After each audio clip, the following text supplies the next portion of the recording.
And good evening, ladies and gentlemen, and welcome to Rodney K. Morgan Stadium here in South Williamsport, Pennsylvania, for tonight's high school football game of the week, right here on Web Weekly Live. Hello, everyone. My name is Jamie Spencer, and I'm joined this week by my old partner in crime, Dre Lewis. Dre, it's good to have you back in the saddle. Yes, it is, Jamie. It's nice to see you. We got a great view tonight, and two great teams looking to capture a win tonight, so it should be an exciting game. It will be an exciting game, and it's going to be an interesting matchup. Both of these teams are right around 500, and we were looking at the stats. It's an old-school rivalry game. It's senior night for the South Side kids, but again, South Williamsport will host the Hughesville Spartans, and what a gorgeous day in north central Pennsylvania. Yeah, absolutely, and I think the biggest thing that we have to look forward to is Hughesville, their defense has 25 turnovers this year. That's the highest in the area. That's a lot, yes. Yeah, and Southside, hey, their quarterback hasn't thrown an interception yet all year. So, who's going to protect the football? We can expect a lot of ground and pound here tonight, and obviously whoever scores more points is going to come out on top. We'll start with the visiting Hughesville Spartans. On the year, they are 4-4. The stats are a little deceiving, Dre. It's not like they put a lot of yards. They don't put a lot of points on the board, but yet they are still 4-4. Last week, they nipped someone up north. I believe it was against Towanda. That's but correct. They won 21-0, so they're on a good of a little bit. And, they do have some athletes. I'm looking forward to seeing them. What are some of the guys that have been pretty solid for the Sparties? Yeah, someone to look out for. Mason Hops, 21 tackles last week and 17 solo tackles, and including his buddy Gabe Wagner had 15 tackles for a loss this year so far. He's second in the area, so those are two guys who we can expect to do some pounding up front. And the neat thing about it, also, you highlighted that they did pitch 3 shutouts this year. That's tough to do. And yes, offense might have struggled at times, but again, as long as you have a stingy defense, you're going to be in every ball game. And all of their games this year, except a few, been close games. Right, and don't forget about Aiden Bartlett and Tyler Wetzel in the secondary. Each have 5 interceptions, so they're commanding that defense back there in the secondary, and they're looking to get interceptions. One of my favorite entrances of all of high school football is going on right now. As they honored the seniors, you see them roam out first, and I was never one of those guys to take that head on. I always went underneath the banner that goes across. But, it's a hooped up, not homecoming, but it is senior night, and these guys are excited to play. So the South Williamsport Mountaineers on the year, Dre, they are 4-3. They have a 3-headed monster, legit 3-headed monster, running back, and these guys all are putting up impressive numbers. 3 guys that are over 500 yards. Who are they? Yeah, let's start with Caden Harris. On the year, he has 55 carries, 579 yards with 6 touchdowns. Moving on, Amir Kemrir, 48 carries, 561 yards with 7 touchdowns, and they got another guy, Ryan Casella, 75 carries, 533 yards with 6 touchdowns. So, yes, traditionally, South Williamsport likes to pound it. It's an interesting matchup. You have a very stout defense with Hughesville and Southside. There's no mystery. They're going to run the bat. And I would say this, it's very impressive to see 3 guys over 500 yards. They don't have that one stud that's over 1,000, but that's a lot of rushing yards. Yeah, and shout out to the offensive line up front to produce all this. And as I mentioned earlier, Radley Knapp, sophomore quarterback, 6 touchdowns on the year, 0 interceptions. He's over 50% completion percentage, and he's having a good year himself. He is having a good year, and I was watching him a little bit in pregame warm-ups. He's got good size, just a young sophomore, 6'2", 170 pounds. But wait till you see him out there, Dre, in pads. He looks like a man amongst boys, and he's just a young kid. So, Dre, we're going to kick it out for a quick commercial break, but when we come back, we got the high school football game of the week right here on Web Weekly Live. Don't go anywhere, folks.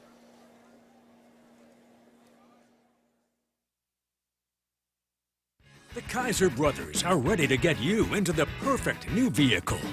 Find a Jeep for all your road trip exploits during Jeep Adventure Days. Or take your pick from a full lineup of light and heavy-duty Ram trucks during Power Days. No matter what vehicle you're looking for, the Kaiser Brothers on Route 405 in Muncie and Route 11 in Danville, where selection and service equals satisfaction.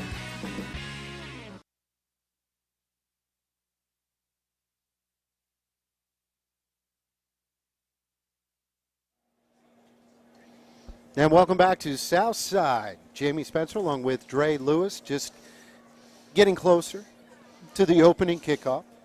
As I said, Dre, it's good to have you back. It's not like you were on the bench or anything like that, but good to have you back, man. Yeah, just taking on a different role with statistics, but you did well. I'm glad to be back. I got my little board from Hobby Lobby, my dry erase board. Yeah, do tell. Did you keep the receipt and try to return it? You didn't bring it with you tonight. No, I kept it. I figured it'd be useful here in the future, and the guys got a kick out of it. So, yeah, shout out to Hobby Lobby for helping me out. I haven't had a chance to get down to Hobby Lobby to pitch to them quite yet, but definitely will be doing that soon. So here they are, the captains at midfield. Southside will be in their home blues, and that is a beautiful royal blue. Spartans, green pants, white tops. And it looks like Southside will take the ball to start as we're getting revved up for some high school football action. And Dre, we are going to keep it here for the playing of the national anthem.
That's good stuff. I love it when the bands perform. I was getting ready to mention, I know that's one of your favorite parts. We've been spoiled this year with all the kids in the band. They do a great job, so keep it up. So lots going on, and, you know, there's some really, really interesting matchups. I don't even know what day of the week it is, let alone what week of the football season. But let me tell you, everybody's kind of talking about the game up north. That is between Jersey Shore and an undefeated Canton, which was kind of a last-minute decision. I don't know the details, but to play the game. Interesting matchup. Both teams are undefeated. Obviously, I would say Jersey Shore's the favorite, but Cant's going to go down swinging. As you know, we got a chance to call a couple of their games last year, and they're impressive. Yeah, they are. With the Bulldogs, we saw them too last year in Rainstorm, and hey, both of those teams are looking to play. They're going to come out hard. It's going to be a physical game. I'm sure there's going to be a lot of points scored, and yeah. So they got that game, and then also another key game is Loyal Sock is on the road tonight at Troy. And Loyal Sock, I think that they are better than what they were last year, and we'll see what happens there. But definitely a lot of good matchups, but we're also here looking forward to a good matchup as well. With a packed stadium as it is here. It is nice. Hughesville will kick away. And that is taken at the 30 and now to the 40-yard line. I believe that was number 2, Caden Harris, the running back. So Southside will take over 1st and 10. The ball's going to be spotted right at the 40-yard line. And I'm just going to go out on a limb here and say they're going to run it. Yeah, absolutely. We'll see how this game comes out and what they have as far as a game plan. You know, Hughesville is going to be physical up front. Tight formation. Got 3 backs. Going to go with the run off the left-hand side. The big fella, that's number 28. He gets to about the 45. That is Casella. We can expect to see a lot of him tonight.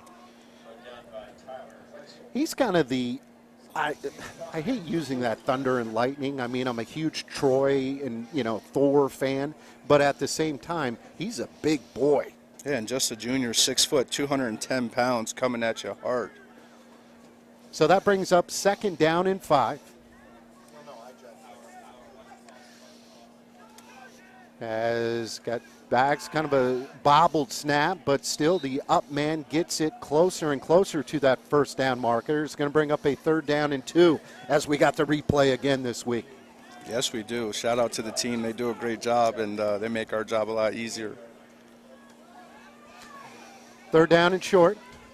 Got a couple of changes in. That is number 64. See if we can give him some love. I believe that is Chris Confer. And he's kind of that monster back. Going to go off the left-hand side, picks up a 1st down and then some. Wow, they are impressive when they get downhill. And that's all they're doing. You can expect when we see big number 64, Chris Confer, coming in, they're going to be running the ball behind him as they just did on the left side.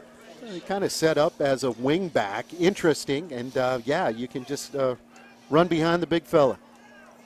And something to note, you see a lot of different bodies coming on and off the field for the Mounties.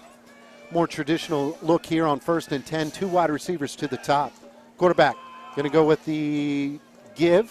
Casella fighting for some extra yardage, and he's a tough guy to bring down, Dre. I'd expect they just want to keep the ball on the ground and just be physical, move those chains, and also when they're controlling the time of the possession, Hughesville's offense is standing on the sideline. Southside's always has a good rhythm. It's so fun to watch Coach Eisworth work it, and like you said, they're shuffling people in and out, just kind of keeping it on the ground right here. Quick pass to the outside, has a man, good block. He gets to the outside, and he will get close to that 1st down. Got to wait till see where they spot it. I believe it's enough as they will move those chains. And that's nice to see. While they're able to run the football, don't expect them not to pass. Ryan Knapp, 3rd in passer rating in the area. Radley, I'm sorry, is 3rd in area in passer rating this year, so he can strike it. He's very, very efficient. He doesn't have a lot of yardage, but now you just have to respect it, and you got to cover those guys on the outside. More traditional power eye, just going to go right up the middle. Casella again, I believe. Man, that kid just picks up 5 yards, 5 yards, 5 yards. Nothing flashy. Ball's going to be spotted at the 31. First opening drive here for the home team, the South Williamsport Mounties. That quarterback has good size, doesn't he? Yes, he does. Sophomore. He'll send 2 to the bottom. Backs are in the eye. Quarterback under center, fullback give right up the middle. That's another guy that we haven't called much. That is Garrett Cooley, 5'8", 165, just a junior. Love it when they give the fullback a little bone, Dre. Right, and there you see just another athlete they have on the field to utilize and get the ball in his hands. So they're spreading the ball out, touching a couple of different guys.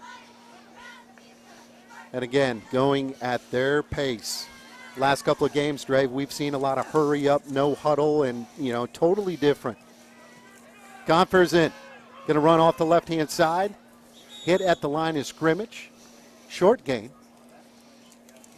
That's on good defense as Hughesville is going to have a long night up in those trenches, getting some nice surges from those blue shirts. Yeah, and on the year, they're just giving up only 18 points per game and about 223 yards. So we'll see how Southside's able to match up against that. 7:52 in counting here in the opening quarter, opening drive. Play action, quarterback boot, gets to the outside. He has the 1st down, and he is knocked out of bounds right inside of the 10-yard line. I like it a lot. That's 3 first downs now for the Mounties, and we see Nat utilizing his athleticism and getting to the edge for the first down. That's a 1st and goal situation.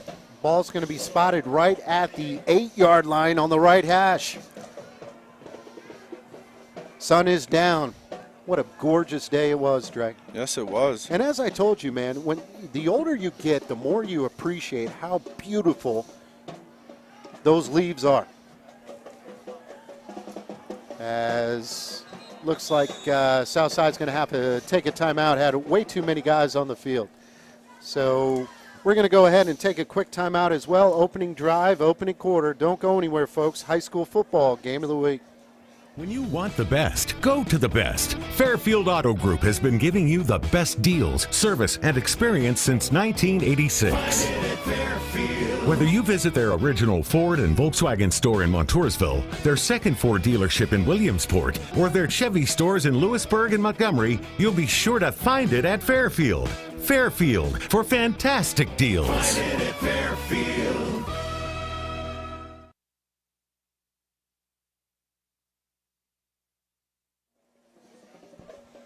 Yeah, welcome back to South Williamsport, Pennsylvania.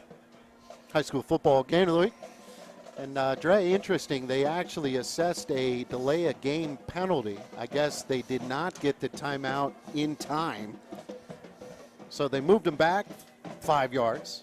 Then they also said, okay, coach, you called a timeout. So tough, but it is what it is. So although there was a flag, they were awarded the timeout. Yep. Interesting. No hurry. So it's going to be 1st and goal instead of the 8. If I do the math correctly, it should be around the 12-yard line. Yes, that is correct. Good. You're good with numbers, Jamie. I'm getting there.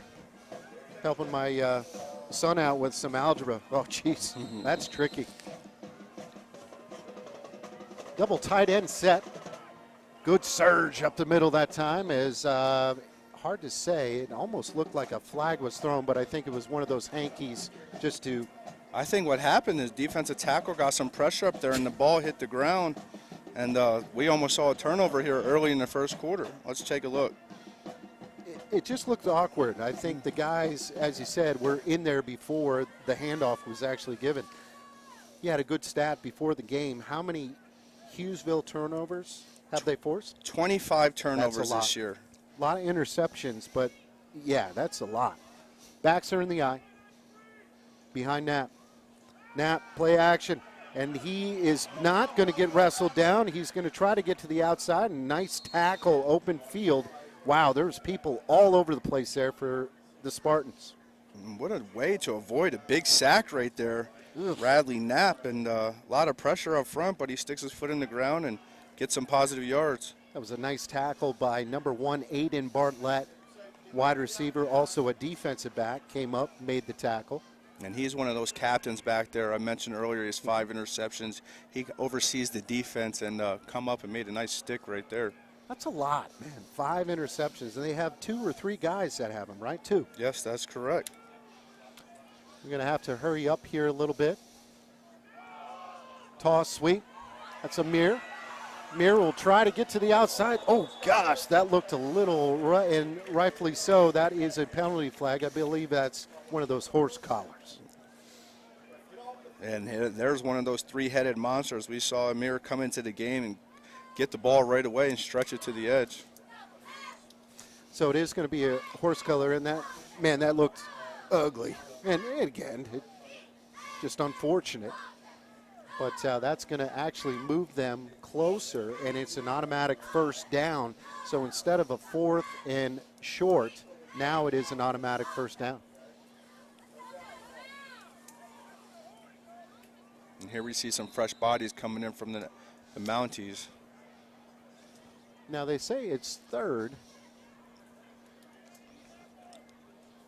I don't know, man. It looked like it was a personal foul, but they'll get to the line of scrimmage. Going to go with the up man, and he is going to get close. No official word. There it is. Touchdown, South Williamsport. That is number 8, Garrett Cooley.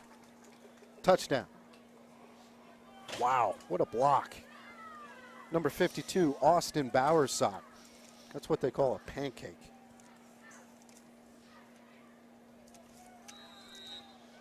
All right, it didn't take long for the Mounties to strike on that superior Hughesville defense. Good snap, good hold. The kick is up, and the kick is good. That's a Lee Ripple. I'll leave the pronunciation up to you. But what a nice kick, 7-0 Mounties. I know, I feel bad. I know the family, but I've never been able to pronounce that. So with 5:50 left to go here in the opening quarter, South Williamsport strikes first. 7-0 high school football, game of the week. Hi, Blaze and Lyle here. And with all the luxury SUVs on the market, Lyle doesn't always drive a Grand Cherokee. But when he does choose to drive one, he knows to look on blazealexander.com. With over 20 locations across Pennsylvania and thousands of cars to choose from, blazealexander.com is your one place to shop for both sales and service. So let Lyle help you fetch your next vehicle, only at blazealexander.com.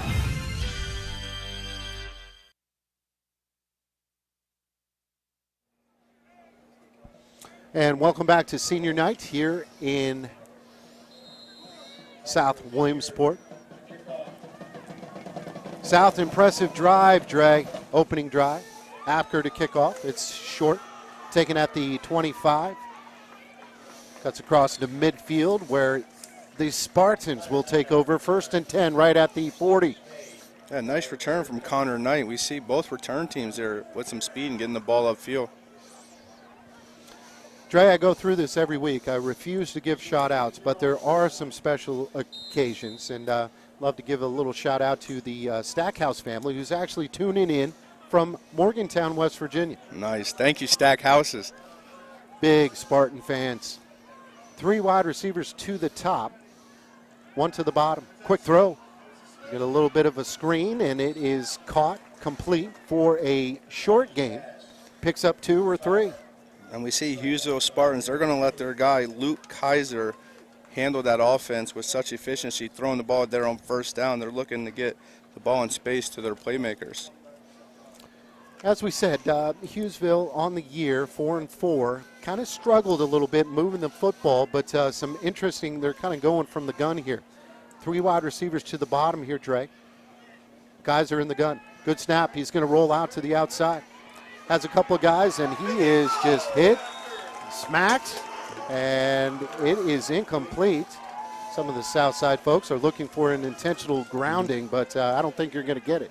No way, but look at that pressure up front. Those guys are coming through, and Austin Bowersock in there with the pressure on the QB, forcing the incomplete pass. That was the kid on the touchdown rush. He just pancaked another guy. So, yeah, Bowersocks, impressive. I don't think that's a guy I want to see rushing in my face. No. 3rd and long situation for the Spartans. Trips to the right.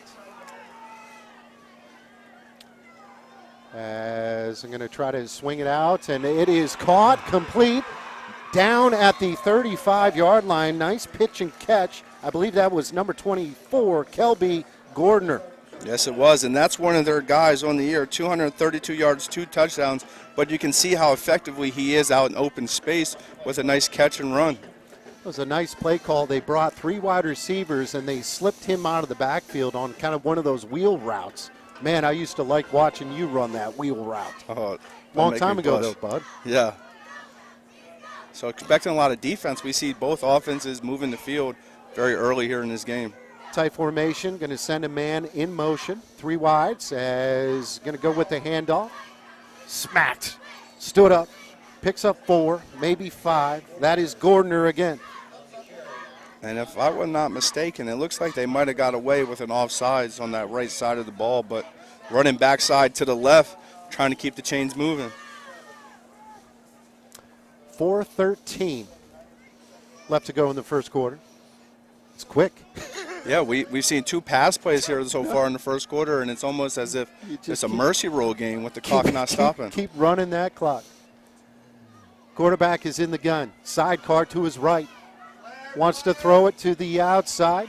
Nice stick tackle, number 8. That is Garrett Cooley, the kid that ran in for the touchdown. Great play. Man, you see a lot of these guys, even though they have a bunch of bodies, their athletes are playing both sides. Very physical football players here tonight. Cooley, that was textbook. So a 3rd down and long situation. Kaiser getting a workout. He's got to run back and forth with his coaching staff to talk about what's going on. This time they got 2 backs with him. And they're going to play action, throws across. It is complete. Nice catch. And he is down just in short of that 25-yard line. It's going to be very close. Yeah, what a nice grab. It looked like he bobbled it for a second, and he must have caught it with his, squeezed it with under his feet. So they got a nice spot, but as you said, there's a flag out on the field. Be interesting to see what happens. They already said it's enough for the 1st down. They're almost kind of looking over towards Hughesville's coaching staff. With a flag back there, I'm wondering if it was roughing the passer. Yes. Yep. Yes, good call. I did not see that. I've been studying this week. I know you have been. So tackle on an extra 15 yards, and Hughesville Spartans are inside the red zone here on their first drive of tonight. And that's important for these guys to kind of answer the call. 1st and 10. Backs are in the eye, going to go with the fullback give up the middle, and he is wrestled down, but he does pick up 3, maybe 4. And they're just mirroring the Mounties now, right now. Exactly. Hard, no physical football, running straight up the gut. So we're inside at 2 minutes and 50 seconds here in the first quarter. South Williamsport has had the ball once. They have scored a touchdown. Hughesville has had the ball once, and they are still on their drive.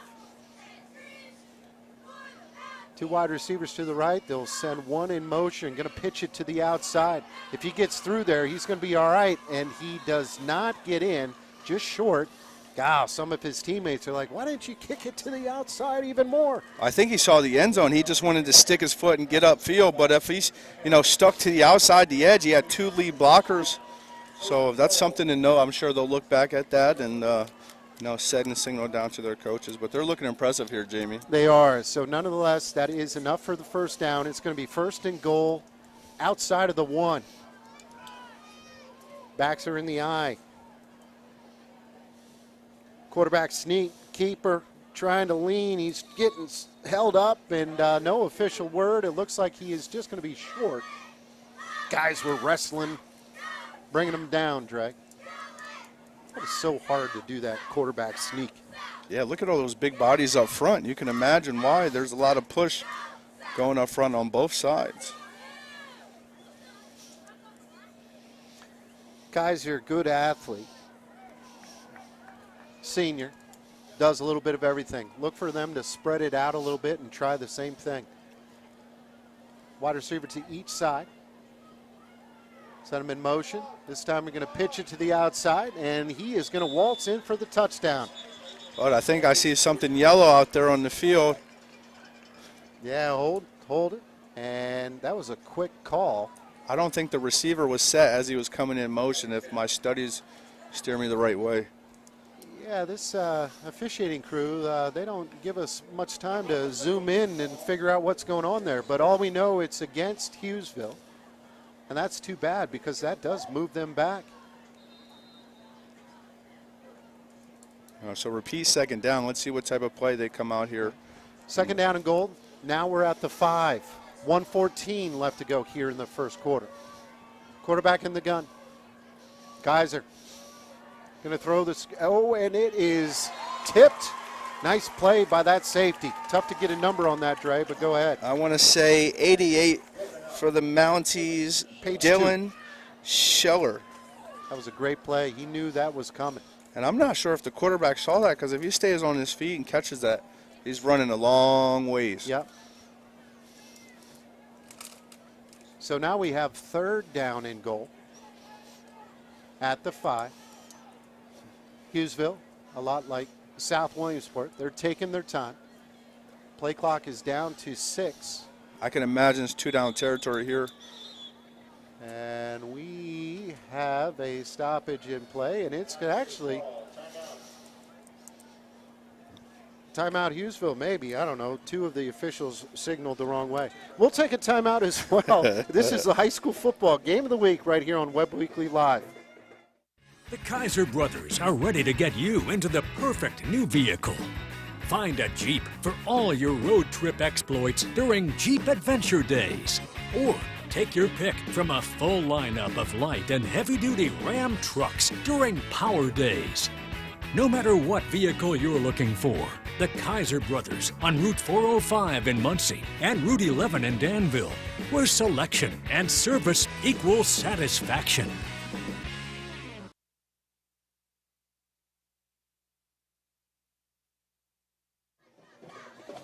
High school football game of the week. Rodney K. Morgan Stadium, downtown, South Williamsport, Pennsylvania. 3rd and goal at the 5. What do you got here, Trey?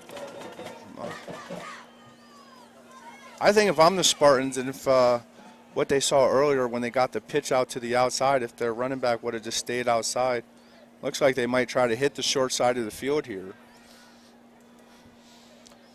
It's one of those, they have the clock that tells you how much time is left in the timeout, and here we go. Play action. Quarterback's going to roll out, has a man open. It is caught, dives for it, and he gets it.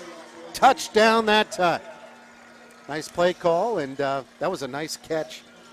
We'll have to see it here on the replay, but he just catches it and barely stretches for the end zone. Just a nice productive play right there. That was good. By the Spartans. Good play call.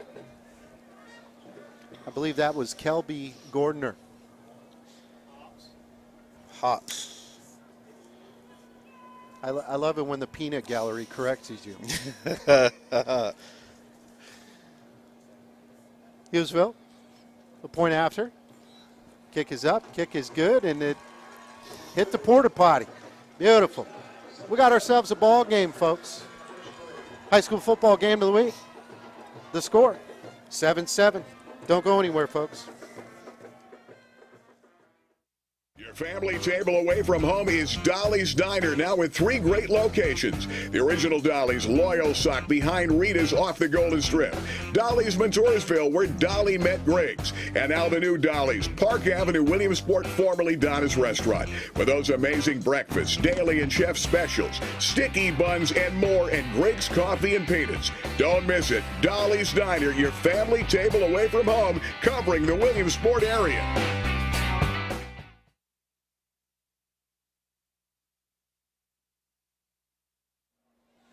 High school football game of the week.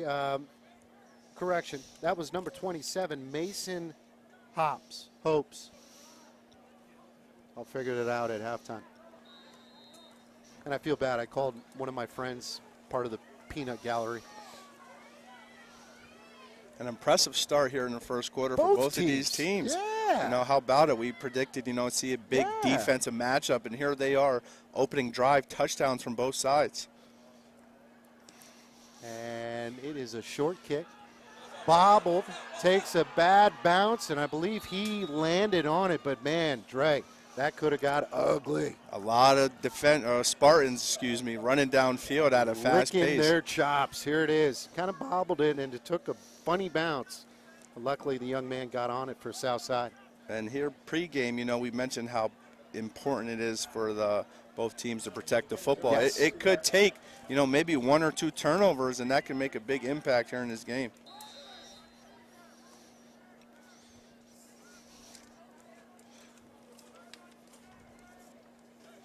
Southside, second time they have had the football. Going to go with the quick up man. That is Sella. He picks up 3, maybe 4, Dre. Nothing fancy. No, just hard-nosed football. They're going to grind and pound out every yard, and eventually that's going to take a wear and tear there on that defense. So let's see how Hughesville, area high in turnovers can hold it down there on the defensive side. Love high school football. Young man lost his mouthpiece for a play. His buddy picked it up and threw it to him. And he put it right in his mouth. I'm not going to mention any names. 2 wide receivers to the bottom. going to go with the pitch to the outside, and he ran into his own blocker. Yeah, but a lot of push up front. I think we had a couple Spartans, who came up and hit that fullback and bounced him right back into his defender. It looked like the Spartan young man, number 5, Angelo Ferreck. No, he took the worst of it. Hey, you talk about sacrificing your body for the team. That's an example right there. And Dre, believe it or not, that's the end of the first quarter. Wow, that went by pretty quick. So with the score, 7-7, been an interesting start to this game. Looking forward to a little more. Don't go anywhere, folks. This is the high school football game of the week. Hi, Blaze and Lyle here. And Lyle doesn't always drive a Chevy truck, but when he does want a Chevy, he knows to go to blazealexander.com. With over 20 locations across Pennsylvania and thousands of cars to choose from, blazealexander.com is your one place to shop for both sales and service. So let Lyle help you fetch your next vehicle, only at blazealexander.com.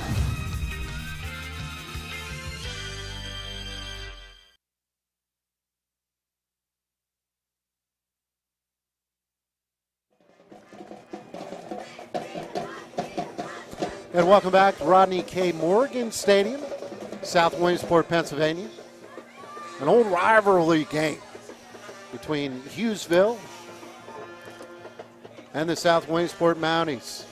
And a very physical first quarter to start the game, as expected. We see a lot of guys moving around at a high pace, and they're all working hard out there. Interesting call here, 3rd down and 11. Tough situation for Southside. See what they do. They're going to pitch it to the outside. Amir has good moves, and he is going to get to and he is out of bounds right at the 49-yard line. But this kid, he is shifty, gets to the outside, and wow, tippy toes, picks up the first down. Yeah, and you see his speed. He's just able to just run right by the defenders. They're coming in pursuit angle, and he stays on his feet and gets the first down, and chains are moving yet again for the Mounties. And again, I love South Williamsport. 3rd down and 11. What are we going to do? We're going to pitch it to our running back. And they pick up the first down. And it's just two different styles of play. You got the hard, no physical Cassell, and Amir, you see what he can do here in space. Fullback give, smacked right at the line of scrimmage. It looks like he might even lose a yard. Casella had nowhere to go.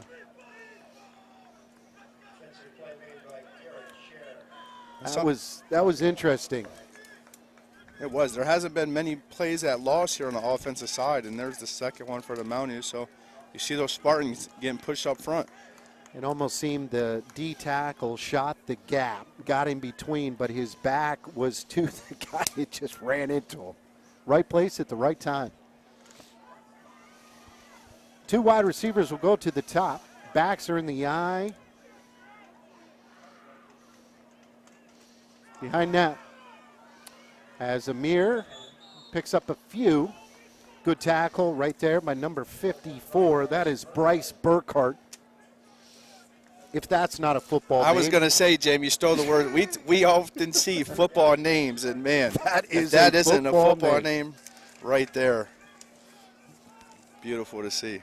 We don't have the official heights and weights, but no, Bryce is put together. That's a big boy right there. Strong. 3rd down, and it is a long 6.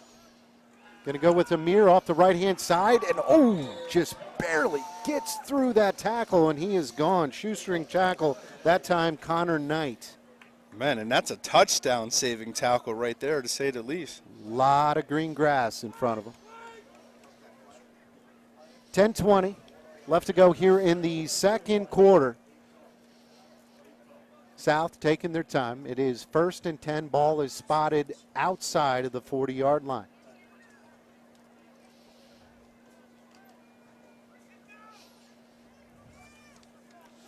Knapp under center. Backs are in the eye.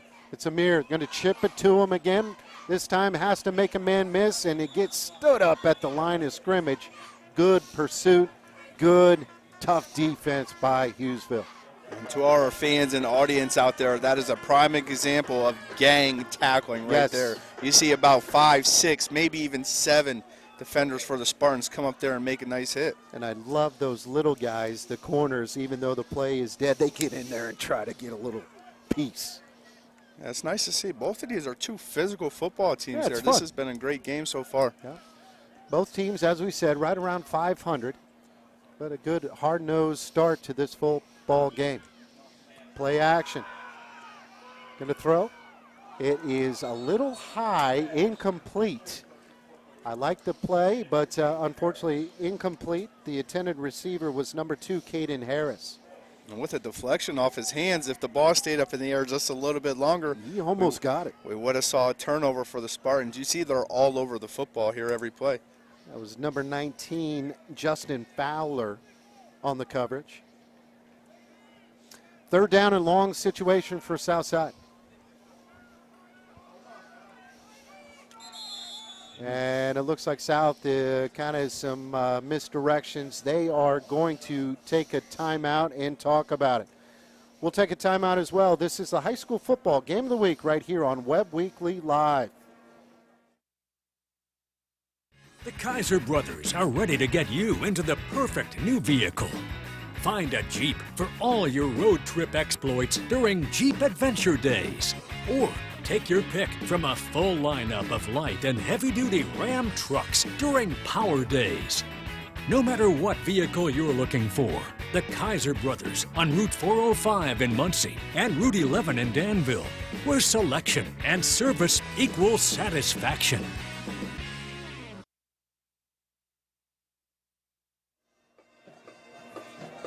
High school football game of the week. Jamie Spencer along with Dre Lewis. During that break, I tried to take a selfie with Dre, and it's a good thing that we are not on camera, Dre, because I am having a bad beard day.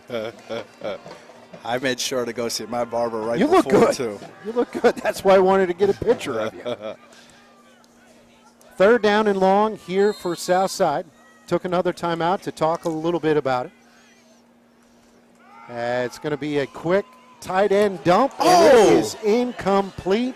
Apker was open. Unfortunately, the ball was thrown just a little bit too high, and he almost brought it in. Let's take a look. Yeah, and that was a nice play call. Two receivers out wide. They let open. the tight end go right down the field. He almost brought it in Odell Beckham Jr.-like with one hand. And now I'm curious to see what amount he's due right here. 4th and 10, you know, on the 40 roughly. They punt. They're going to go for it, and I guess we'll find out here now. Connor Apker, number 15, 6'4", 240, listed as a tight end. Know both of his parents very, very well. 4th down and 9. And he is hit incomplete. Great coverage downfield as we had a whole host of guys in white shirts. How about give some love, number 11, Connor Knight. Man, what a great play from the defensive secondary. And we see what those guys are capable of doing. And, hey, it's not a turnover, but a turn of downs. And I guess you can count this as the same thing right there. It is, and also momentum. And it's huge in these low-scoring, grinded-out types of games. So the defense comes up big. Hughesville will take over 1st and 10 right at the 40-yard line. 3 wide receivers to the top. Quarterback is in the gun. Good snap. He's going to roll out. Oh, and he throws it short as there was a bunch of blue shirts running after him, Dre. Mm-hmm. It's curious to see as they've been pounding the football here, and they look to open up the field and the offense there on 1st down, which is interesting to see. I would say the problem is, I mean, you roll him out, but some of the receivers got to do a better job of maybe coming back and, you know, just don't run downfield because you can't make that throw. No, that's tough. We're going to take a timeout as well, Dre, as Hughesville will take their first timeout, as this is a high school football game of the week.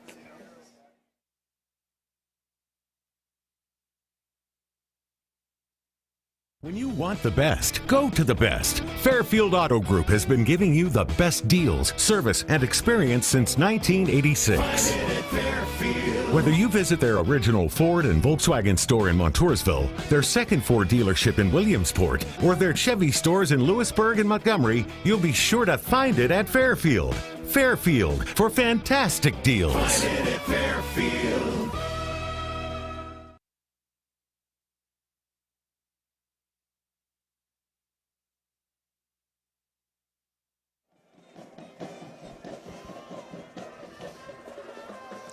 Second down and 10 for the Hughesville Spartans.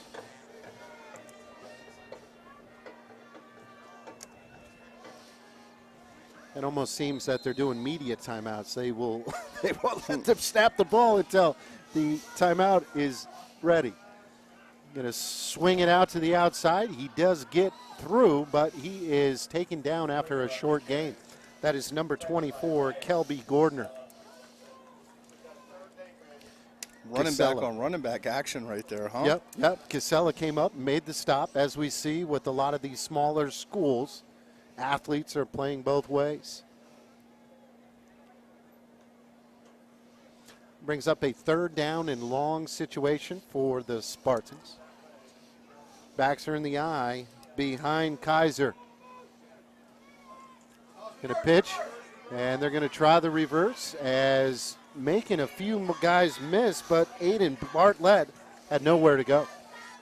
Oh, not at all, and it doesn't seem there was that much confusion there with the short side of the field, but way to stay home by the Mounties, and here we are, another 4th and long. That's that Cooley kid again. I'll tell you, he's had a couple of nice tackles. He also had the 2-yard scamper. So it's a 4th down, lengthy 4th down, punting situation for Hughesville.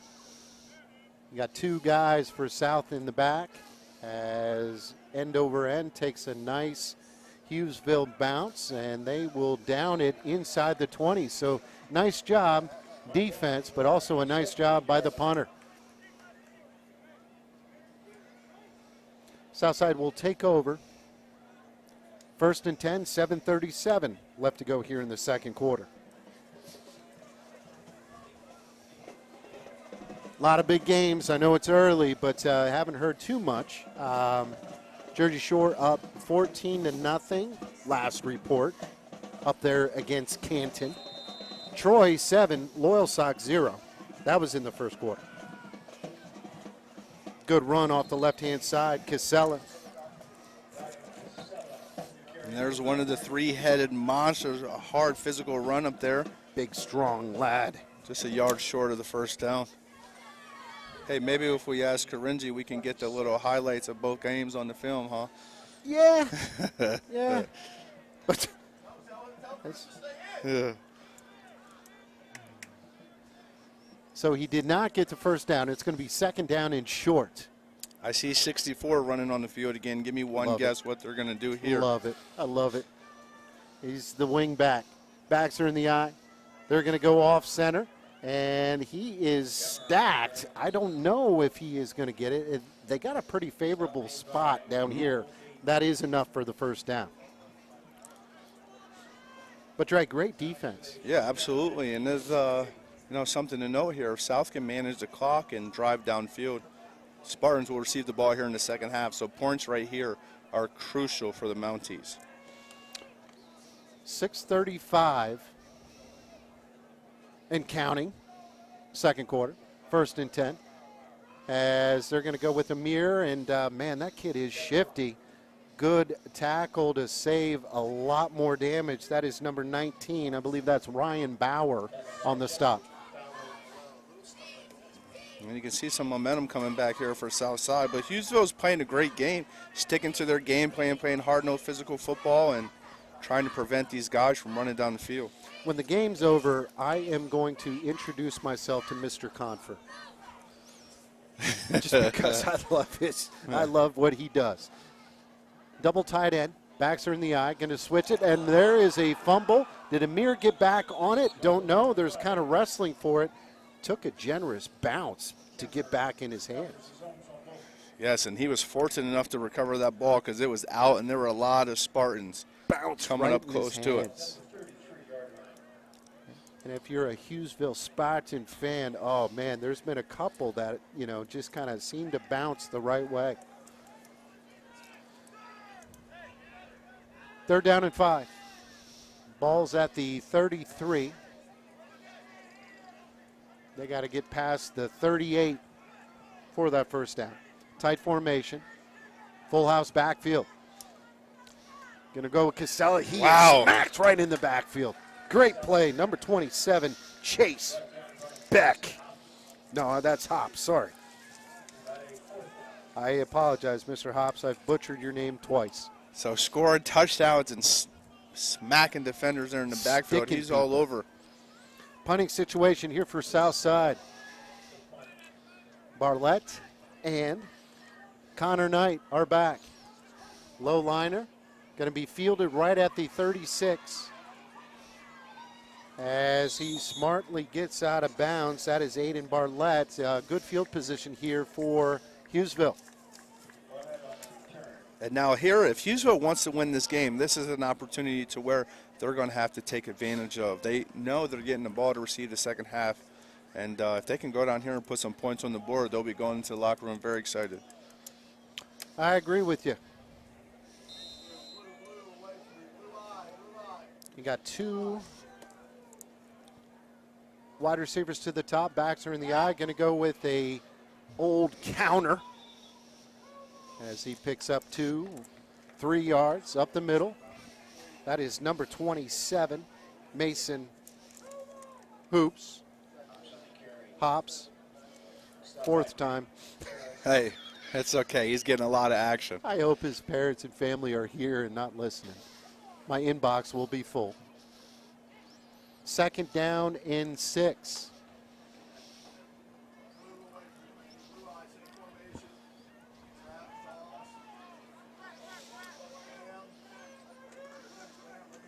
Oh, good cut. Gets into the backfield, and he is going to pick up the first down and more. That is number 5, Angelo Ferrigno. And what a great cut right there to stick his foot in the ground and get north-south. And the Spartans are looking pretty good with the chains moving yet again.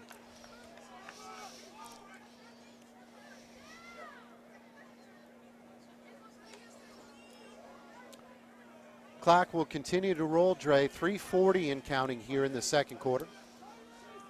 4 wide receivers, but they are tight. Drops back, fires across the middle, has a man, complete. Picks up the first down, and there comes the ball, is loose, and Southside will recover. Aiden Barlett tried to make something happen, and unfortunately just kind of bobbled the ball, and Southside will take over on the turnover. And there's one of the key components to the game, as we mentioned prior to the starting. The turnover battle is as Hughesville is approaching the end zone and fumbles the ball away. I want to say that Caden Harris, number 2 for Southside, snuck in there and ripped it away. And what a big defensive stop right there. That was. See if Southside can capitalize. Backs are in the eye. Behind the quarterback, and we got some movement up front. Play was whistled dead. False start against the Mounties. That'll back them up another 5 yards, bring up a 1st and 15. And this second quarter, Jamie, is a big difference in what we saw in the first with both teams, getting their first opening drive and scoring. Here in the second quarter, we've seen the South turnover on downs, a punt, Spartan punt, and a Spartan turnover now. So great defense being played here tonight.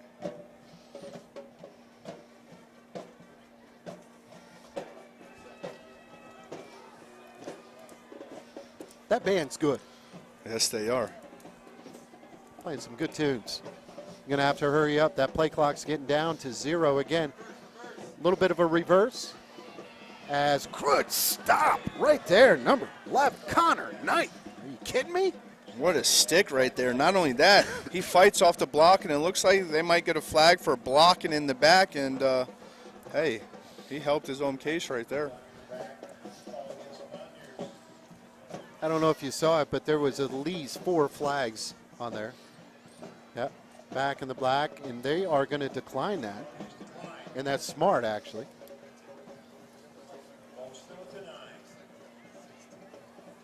So that's going to bring up a 2nd down and 15. All of that for no gain. Good stick, Connor Knight.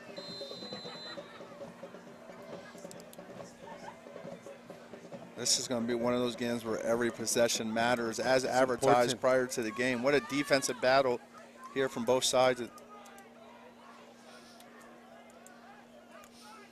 Backs are in the eye. Nice cut by Casella, and he is rustled down after he picks up a few.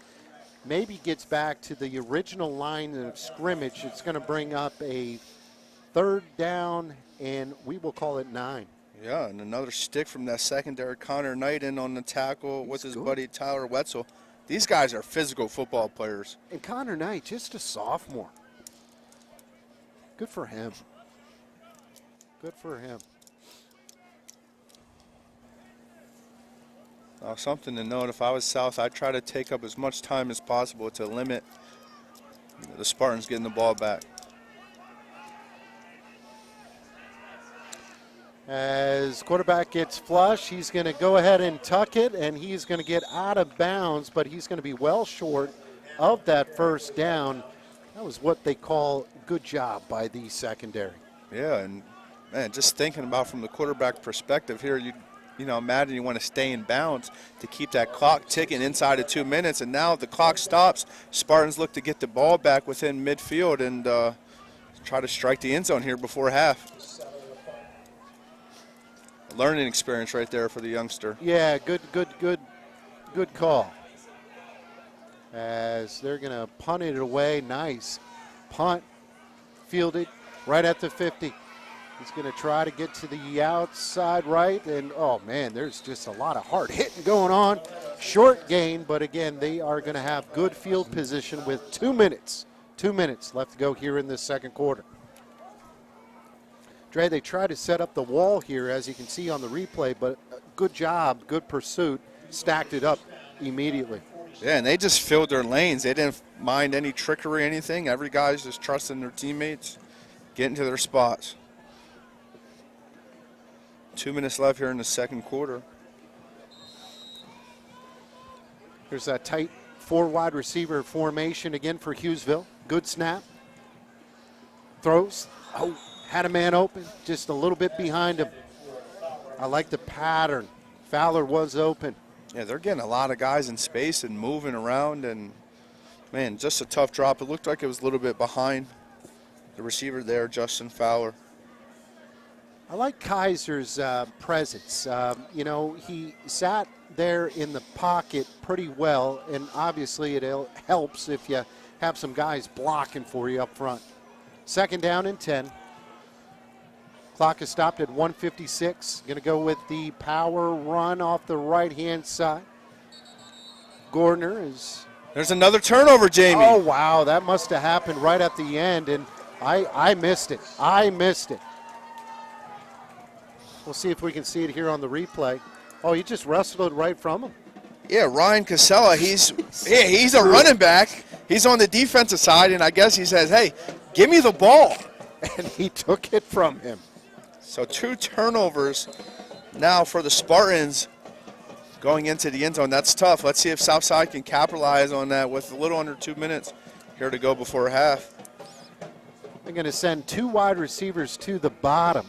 Make that 3. Trips to the right. Single running back, and they are going to try to run it up the middle, not fooling the Spartans. Pickup of 1. Some extracurricular jawing going on. 125 in counting. No hurry here by Southside. And he is smacked right as he throws. It is incomplete. It's going to bring up a 3rd down and 9. What about that pressure up front, Drake? Man, he had no time to go. There's a bunch of Spartans coming through hot. I'll tell you what, that Hughesville coaching staff is very animated. Love it. Yeah, Love the energy. You can hear them all the way over here. Yeah, you can. I recognize a familiar voice in Yeah, Thomas me too. Burke. And He's once a great. millionaire, always a millionaire. Graduated in 2010 with him. And, hey, he brings a lot of energy to those kids. He's good. 3rd down and 9. Going to switch it over here to Amir, and Amir tries to get as much as he can, and he is taken down well short of the 1st down. Clock will continue to run here at 1 minute. If I'm the Spartans, I call a timeout, and there it is. I don't know why it took them so long, but hey, that's why we're up here. We're going to take a timeout as well with 55 seconds left to go here in the 2nd quarter. Hughesville takes a timeout. High school football game of the week. The Kaiser brothers are ready to get you into the perfect new vehicle. Find a Jeep for all your road trip exploits during Jeep Adventure Days. Or take your pick from a full lineup of light and heavy-duty Ram trucks during Power Days. No matter what vehicle you're looking for, the Kaiser brothers on Route 405 in Muncie and Route 11 in Danville, where selection and service equal satisfaction.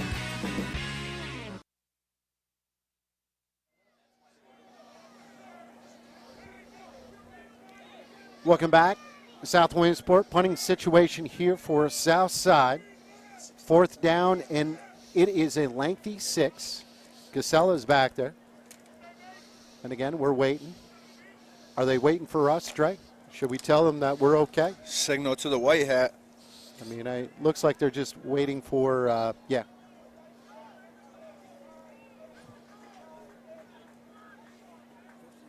And now he wants to add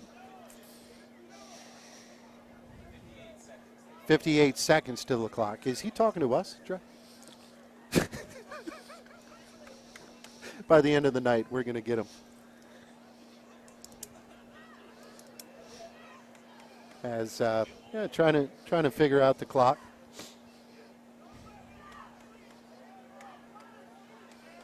And there we go. There we go. is. Now we're ready.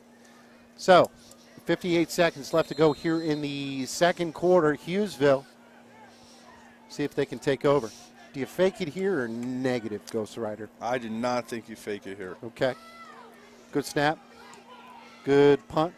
Angled punt to the sideline, and it goes out of bounds right at the 30-yard line, where Hughesville will take over.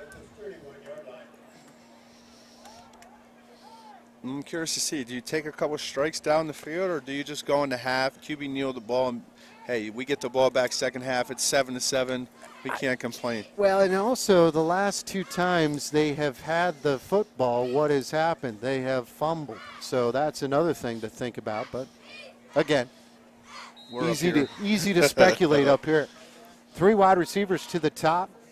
Quarterback is in the gun. Going to roll out to the right-hand side. Pumps, throws. Oh, and he had a man open. I believe that was Justin Fowler. He tried to run before catching the football, Dre. Yeah, you're right. You got to catch the ball first. But what a nice pass, and he sees the sideline with nobody on him and tried to make a little move. I like it, and that was well defended by Southside. They try to get the old pump and go, but everybody went with him and missed the underneath guy. 45 seconds, 2nd down and 10. Going to throw across. It is caught, complete, smacked down. Picks up enough for the 1st down. That will stop the clock, 37.9 to move those chains. That was a good throw across his body. That's tough to do. They should be in 2-minute offense here, right here, with the clock ticking. Now we're under 32 seconds and counting. Quarterback will roll left and just throws it away. And everybody's kind of crying for a flag. No call. Stop the clock with 25 seconds. Dre.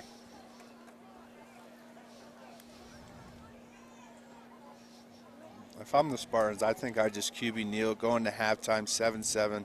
You mentioned 2 turnovers in their last 2 possessions.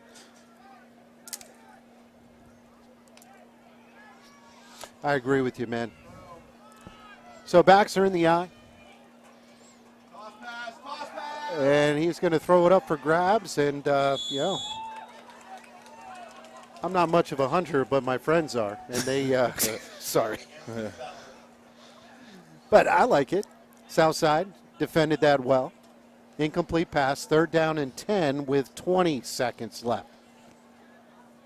Gotta love it. Just check my phone. A couple of people are telling me how to pronounce the young man's name, and also my father wants me to watch a documentary on how to do screws or something.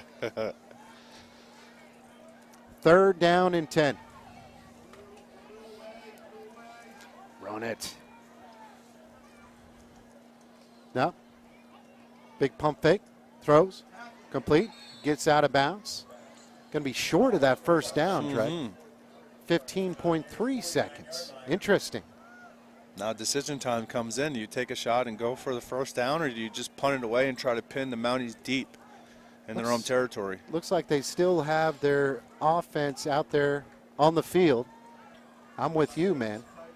But again, Southside doesn't have that big attack either. So tight bunch set, 4 wides, as it looks like one of the guys jumped. Oh, geez. You can't do that. That's a big penalty. Yeah, maybe I'm curious to see if the offsides will. It was an offsides then after the fact. So I bet you they take it 5 yards. Then after that, they do the 10. Boom. Personal foul against South. Well, if I'm not mistaken, that should be a 15-yard penalty. After they enforce the 5. Yep, so watch this guy. He's going to get a workout. He's going to go there. Now watch him walk 15. Isn't that beautiful? Now, I love math, but why not just go 10 yards backwards rather than walking 5 and walking 15? That's the way they've always done it, Trey. Since when do we change it? But again, that's a big, big penalty. 13.9. First down for the Spartans. Now they can take a couple of shots. The clock stops. You're able to call maybe 2 plays here in the huddle.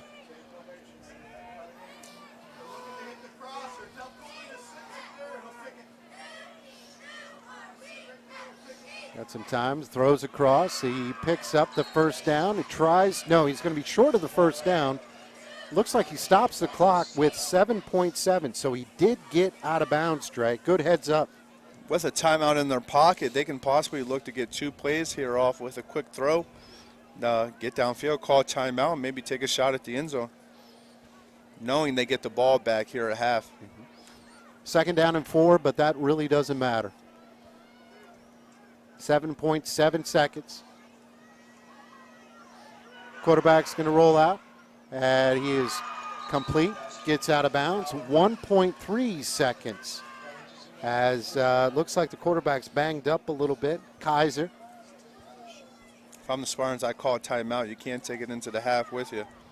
Settle your guys up, maybe get them some water. Yeah, and they actually, Kaiser, he's hurting. He is hurting. I'm confused as to why. Maybe they just let the play clock run down and then call a timeout. There's no need to rush a play here. There we go. Yeah, it takes a timeout. We're going to go ahead and keep things here. We got 1.3 seconds here in the second quarter. Been a very entertaining quarter, entertaining game, 7-7. It'll be interesting to see if Kaiser's all right to come on out for this last play. Right now, I'm looking for him on the sidelines, and he did take a shot, and yeah, he's hurting. I could be mistaken, but it looks like I see a field goal kicker out there with the block, and Spartans are going to try to take the lead going into half. Wow. Now, you said you don't like math, but I'm thinking this is a 42-yard attempt. Now, we saw a good game in Montoursville a couple weeks ago with their field goal kicker. They were able to boot him in, but yeah. This is a lot. This is a lot. Southside coaches to the right of us are actually saying, hey, watch out for the fake, watch out for the fake.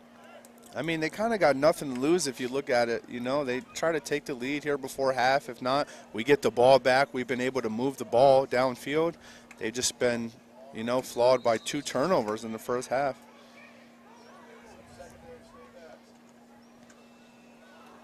Kick is up. Kick is no good. It's well short. So that would be the end of a very good half of football. We're going to take a quick breather, come on back, regroup, recharge, and might have Sun Gazette Chris Massey join us to talk about some of the area games, recap that first half, and what we can expect here in the second half. So this is the high school football game of the week. Don't go anywhere, folks. When you want the best, go to the best. Fairfield Auto Group has been giving you the best deals, service, and experience since 1986. Whether you visit their original Ford and Volkswagen store in Montoursville, their second Ford dealership in Williamsport, or their Chevy stores in Lewisburg and Montgomery, you'll be sure to find it at Fairfield. Fairfield for fantastic deals. Find it at Fairfield.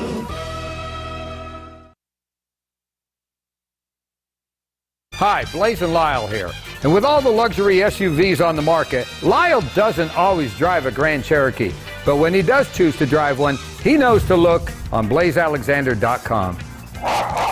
With over 20 locations across Pennsylvania and thousands of cars to choose from, blazealexander.com is your one place to shop for both sales and service. So let Lyle help you fetch your next vehicle, only at blazealexander.com. The Kaiser brothers are ready to get you into the perfect new vehicle. Find a Jeep for all your road trip exploits during Jeep Adventure Days. Or take your pick from a full lineup of light and heavy-duty Ram trucks during Power Days. No matter what vehicle you're looking for, the Kaiser brothers on Route 405 in Muncie and Route 11 in Danville, where selection and service equal satisfaction. Hi, Blaze and Lyle here. And Lyle doesn't always drive a Chevy truck, but when he does want a Chevy, he knows to go to blazealexander.com. With over 20 locations across Pennsylvania and thousands of cars to choose from, blazealexander.com is your one place to shop for both sales and service. So let Lyle help you fetch your next vehicle, only at blazealexander.com.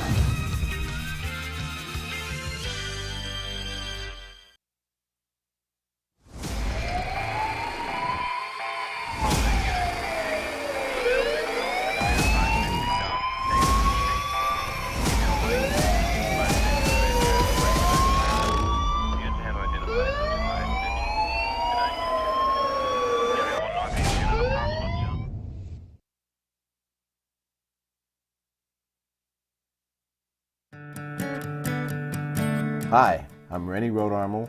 I run the Rennie Rodarmel Agency, located at 921 Westminster Drive, Williamsport, Pennsylvania. I think my passion is meeting with the customers one-on-one, reviewing all their needs and doing the best job we can to make sure they have the best available coverage at the best price. This agency stands out above a lot of them as far as customer service. Our philosophy is not to tell a customer what they need to do. We need to know what they want us to do for them and take care of them. In 36 years, I've won just about every award they have. I think the award I'm most proud of is being inducted into the All-State Financial Hall of Fame. It was one of my goals from day one, so looking 20 years out and being able to get there was fantastic. Change of any kind has a little anxiety with them. If you have any questions, concerns, anything happens, come to us right away. We're here to answer all your questions and make sure you understand what is going on and what happened. Family table away from home is Dolly's Diner, now with 3 great locations. The original Dolly's Loyal Sock behind Rita's off the Golden Strip. Dolly's Montoursville, where Dolly met Griggs. And now the new Dolly's, Park Avenue, Williamsport, formerly Donna's Restaurant. With those amazing breakfasts, daily and chef specials, sticky buns and more, and Griggs Coffee and Peanuts. Don't miss it. Dolly's Diner, your family table away from home, covering the Williamsport area.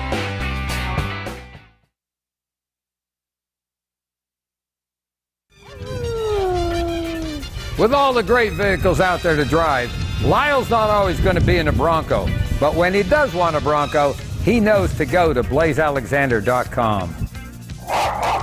With over 20 locations across Pennsylvania and thousands of cars to choose from, blazealexander.com is your one place to shop for both sales and service. So let Lyle help you fetch your next vehicle, only at blazealexander.com.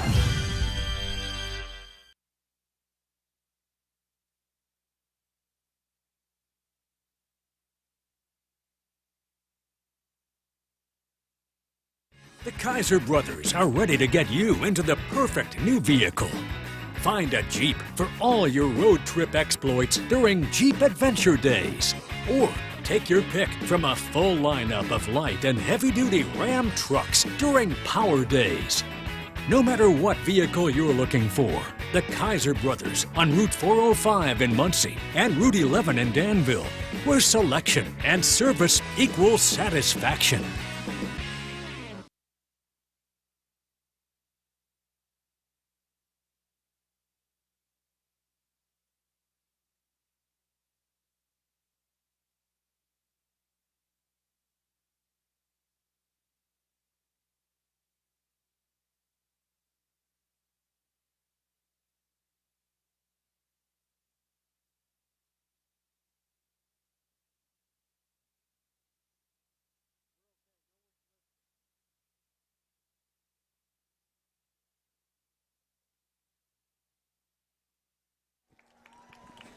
And welcome back to halftime.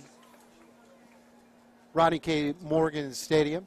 Hughesville band rocking out a little bit. A little bit of a halftime show. The score 7-7. Entertaining half. Not much activity on the scoreboard, but at the same time joined with my good friend from the Williamsport Sun-Gazette. That is Dr. Chris Massey. Doc, it's good to have you back. Likewise. Seeing this is one of the few competitive games I've seen this year, so I'm loving it. Dre and I talked about that a little bit in our opener. Just it's been tricky. I mean, seriously, it's just been a lot of lopsided games. But, hey, talk a little bit about Hughesville's resiliency. You know, those first two drives that we saw from Hughesville and also from Southside were impressive. Then it was almost like back and forth, but a good football game so far. Yeah, and it was a great answer by Hughesville after that. It was a classic South Williamsport touchdown drive, almost all running. Took half the first quarter, 14 plays were runs, and Hughesville came up big to answer and tie it. And the defense has really settled in, and I think zeroed in on what South wants to do. I think South was getting some outside running early with Amir Kemmerer, and they've shut that down now. So, I thought Hughesville kind of dominated the second quarter, but they had those two fumbles that killed scoring opportunities. So if I'm Hughesville, I'd be disappointed that they didn't cash in, but at the same time, I'd like where they're at right now, and they get the ball to start the second half. That's a big, in his close game, good defenses on both sides, really hitting, tackling well, what have you, physical. And like you said, just one play away from making something happen. So, again, a great, beautiful night, senior night here for South Williamsport. They always have a good crowd, but Hughesville travels well. And, both of these teams, middle of the pack, 500. And, again, they are playing with a lot of passion, a lot of heart. Yeah, both of them are. I think South has made some nice strides since they lost to Canton in Week 5. That game didn't go the way they wanted, but they've gotten a lot better since then. And Hughesville's, they're really turning it around this year. They've done a really nice job. They've got a great defense, and they've got some good young players to build around moving forward. So I like the direction that they're headed. And I think anytime you have a defense that you can hang your hat on, you're going to be in most games you play. If you have a defense that's going to limit the scoring opportunities, and they've shut out 3 teams this year, so that says a lot about them. And that's tough to do, regardless who you're playing. And again, we did our best to try to talk about that, and you wrote about that in the preview. And kudos to them. So, are you expecting anything drastic or different in the? I mean, does the one-dimensional running game for South, does that hurt you when you're trying to come back, or are they going to be fine? I mean, with it 7-7, I think they're fine right now. Yep. You know, as long as they can keep it that way, or worst case scenario, get into a one-score game. You don't want to get down 2 scores because then you're going to have to deviate it from it a little bit. But I think one big key to watch is Luke Kaiser. Will he be able to play the second half? He took a hard hit. He got dinged up there on their second to last play.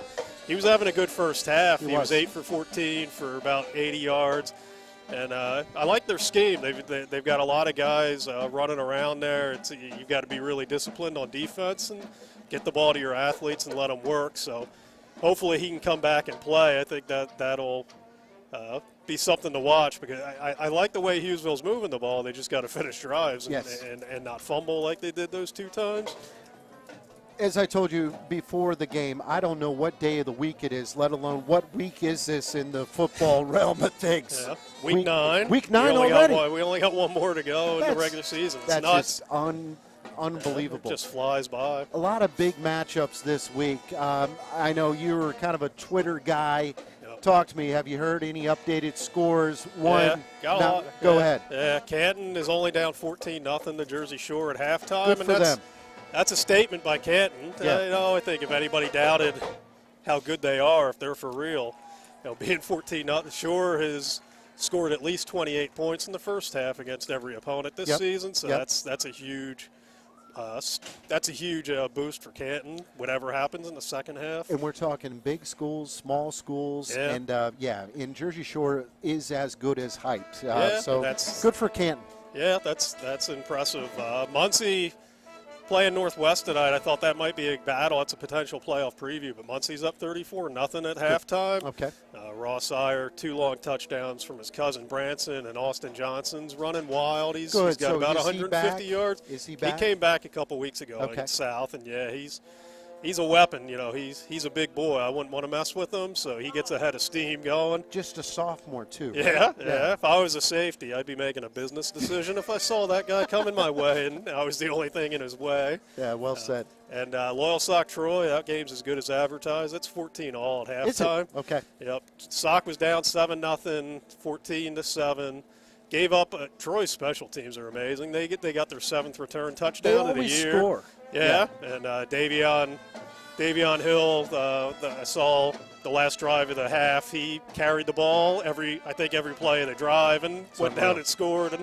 And it sounded like Sock got a Hail Mary touchdown, but it was called back for a holding. Okay. So that's what kept it 14-all. But figured that'd be a battle, and it is. And that game is up at Troy? At Troy, okay. Yep. Okay, and the same thing with the Jersey Shore game, Canton. that's at Canton. Yep. So there's a lot going on up there in the northern tier. Yeah, those schools 10 miles apart. It's a huge night up there. Would have been cool if they had them on opposite nights, so we could see them both. Yeah, exactly. That would be the smart thing to do, but hey, we're not even going to go there. But so week 9, you got one more week, and obviously this is a busy time of year for you getting ready for all of the district previews and games. And, I don't want to get into kind of like a preview because we don't have the time, but be interested to see what happens this year because there seems to be a lot of separation. Yes. But once we get into those playoffs, it really doesn't matter. So it should be fun.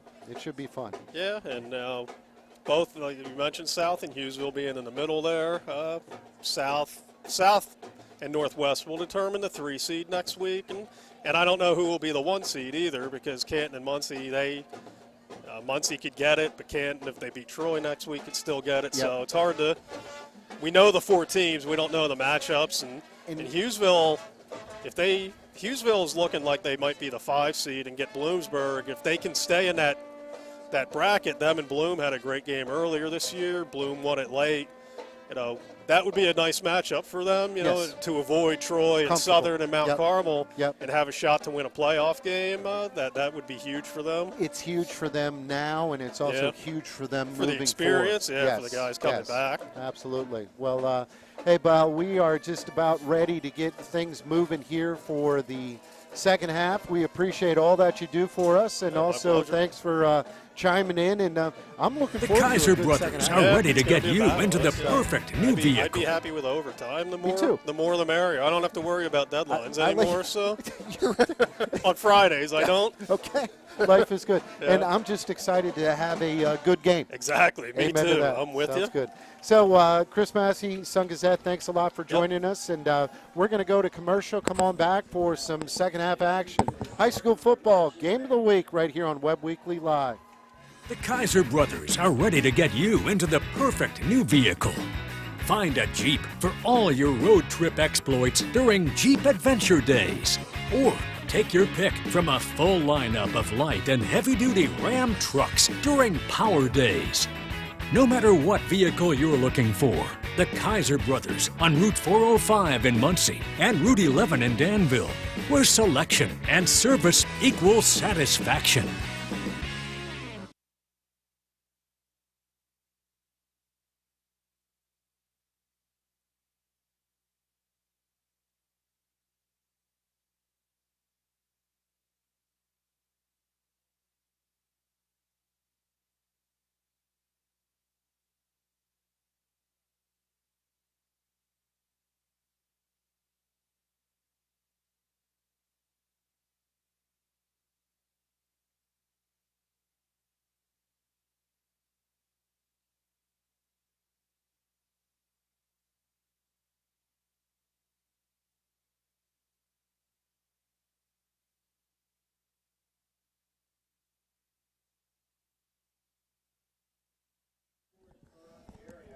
And welcome back to halftime. Jamie Spencer joined with Dre Lewis. Dre, did you make it to the band concession stand or the PTO? I made it to the concession stand. I didn't go with my hot dog this time. I got some fried pierogies. Did you really? They were pretty good. Good for you. You were out of here before I could put in any requests. No worries. Maybe you'll get me next week. Great game. And it was really cool to have our friend Chris Massey come over and just give us a few things. There's a lot of cool games going on, but this is fun. This is fun. It's starting to get a little chilly, Dre, and both teams are playing their hearts out, and it's low scoring, 7-7. Hughesville had some opportunities, coughed it up twice, but both defenses are playing very well. Yeah, and this game is as advertised, as good as we thought it would be. You know, hard physical football up front. You mentioned Spartans' 2 first-half turnovers, which could be a little costly, but we saw in the opening drives each team went down and scored a touchdown. And in the second quarter, we saw a punt, turnover, punt, missed field goal. And again, I think the key thing is this, the health of number 15, Luke Kaiser. Last play of the second quarter, he took a shot, and I think they just tried that field goal and thought, what the heck, let's try it, because their starting quarterback was roughed up. Right, and we look at him here standing across on the far side of the field with his coaches. He looks like he's going to be able to go back in and which is good. Help his team and run this offense and try to get out of here with a win. Something I read tonight, Jamie, this is the first time if Hughesville gets a victory that it'll be a non-losing season since 2016. And on the other side, if South wins, it'll be their 11th straight season of which they have gone into the postseason following Week 10. That's good. They got some talented kids on both sides. But, again, and Doc Massey said, but both of these teams will be in the postseason, and they're going to make it tough. Just because they play hard, there's different styles, and, yeah, you never know what happens. And they got a lot of guys who love to hit people. South will kick it off. Short kick, fielded at the 30.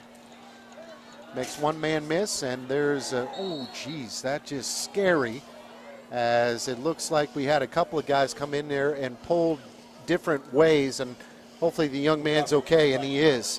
Take a look at this finish here, Trey. Tackle on the play. Ouch. Ouch. Maybe that looked a lot worse than it was. That was Connor Knight, who has had a heck of a ball game on both ends. 36-yard line, 1st and 10. Tight formation, 3 wide receivers in a bunch set. Kaiser is in. Going to go with a tailback give. Tries to get the outside. Picks up 1. That is Stutzman. Luke Stutzman. Sophomore. We have not called his game yet. No, and that's interesting to know. We didn't see him in the backfield earlier in the first half, but starting out the second half, I guess they want to get some fresh bodies in there, and they have a lot of weapons too, just like the Mounties. Second down and 9. Three right. And it is. Oh! Wow. Wait till you see the replay. It seemed that Cooley had a shot at it, and it went right through his hands, and then it hit the attended wide receiver right in the head. Oh, no. Man, that was interesting to know, because if he catches that, he's running I pick agree. 6. But it looked like the pass went between his hands and actually hit the receiver in his hands. It was well scouted. You can hear the assistant coaches from South said, hey, watch the wheel route, watch the real route.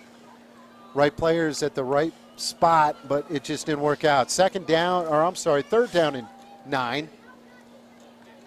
As they pick up a couple on the run, but it's going to bring up a 4th down and 5, Dre.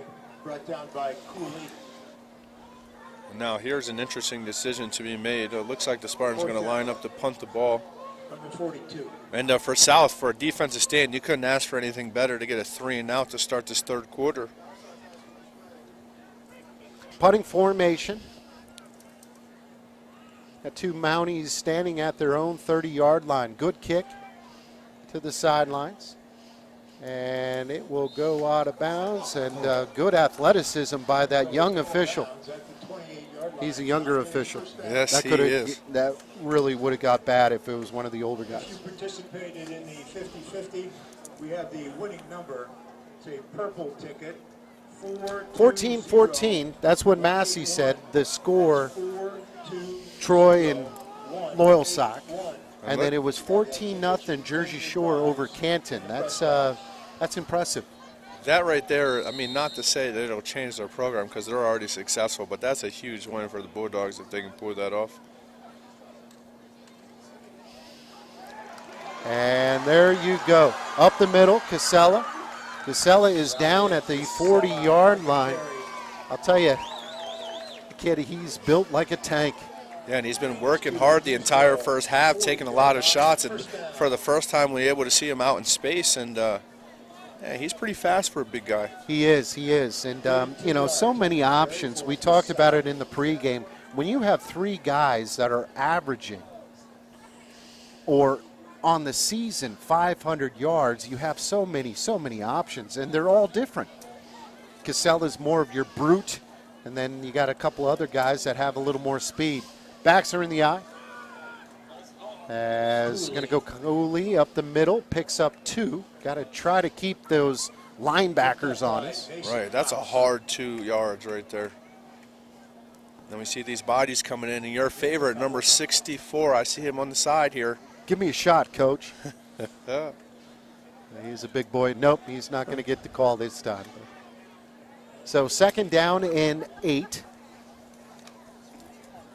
9:45 left to go here in the third quarter. Knapp. Casella tries to get to the outside, still working on his feet as the whistle was blown, and that is good defense. Number 11, Connor Knight, we have called his name quite a bit. The sophomore coming up, and he's a very physical player, but yet again, you see all the white helmets that are getting to the ball for the Spartans. They move around fast. Number 72 is in on the stop as well. I don't have a 72. I don't think you do either. 2 wide receivers to the top on 3rd down and 10. As that was a, yeah. A little miscommunication there between the quarterback and the receiver, and 4th and 10. South's going to be faced with a decision to make. Yeah, that time Caden Harris went the down, out, and go. As it looks like it's a punting situation for Southside. Casella right around midfield. 2 Spartans will be standing on their 10-yard line. Good snap, angled, high in the air. Fair catch called for right at the 14-yard line, where Hughesville will take over. Man, we started out on fire. Yeah, we did. South had the ball, goes down, scores a touchdown. Hughesville answers, and that has been it since. Since then, I think we've seen about 6 or 7 punts, and something to note, every snap from a punt from the long snapper has been a perfect spiral from both teams. So that's not easy to do. Nope. Especially now that it's getting colder. And that is so important, as you know. Kaiser, the quarterback, is under center. Backs are in the eye. Go with the run, and good tackling up front, but he does pick up 4. That is number 24, Kelby Gordner. Ferris and Bauer Sox in on the tackle. That's some stingy defensive players on both sides, but especially up front. And if I heard correctly, I think, during halftime, each of these teams rushed for about 100 yards apiece total, so a very physical football game here in Southside. 2nd down and 6. As, ouch! Man, that kid is tough. Cooley, number 8. I mean, he probably got the worst of it that time, but sticks his head out. Watch this hit. Oh. Hey, and he got right back up, shook his head, and he's ready for the next play. Gordner is also a very strong, powerful running back. 3rd down and 6. Time is flying, Dre. It's 7:45 left to go here in the 3rd quarter. Quarterback in the gun. Looking right. Throws. Did he catch Complete. it? Yeah. Nice catch. He bobbled it, but then caught it. Number 19, Justin Fowler with the reception for the first down there for the Spartans, and the chains are moving. So Justin had a couple of catches that first half, and then he had a couple that he didn't look in. Luckily, that time he kept his attention and kept on plugging away. 1st and 10. Delayed handoff. Not much going. 3-yard gain. And a nice 3-yard gain right there. He had to be patient, let his blocks develop, and snuck right up in the hole for a good 3 yards.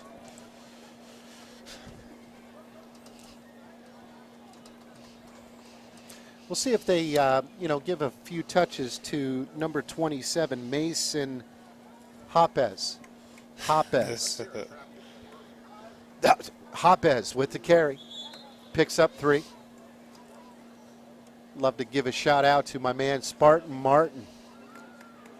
We called a couple of games with him last year. Remember, he heads up all the little guys. Yeah, I was going to ask about that. Yes, he tuned in. He must be listening, and he helped me with the pronunciation. Yeah, that was cool last year with the students. They ran the crew, if I remember correctly, and I got a nice program out there. Our guy, Nick Caringi, has some really nice equipment, and so do the kids at Hughesville. 3rd down and 5.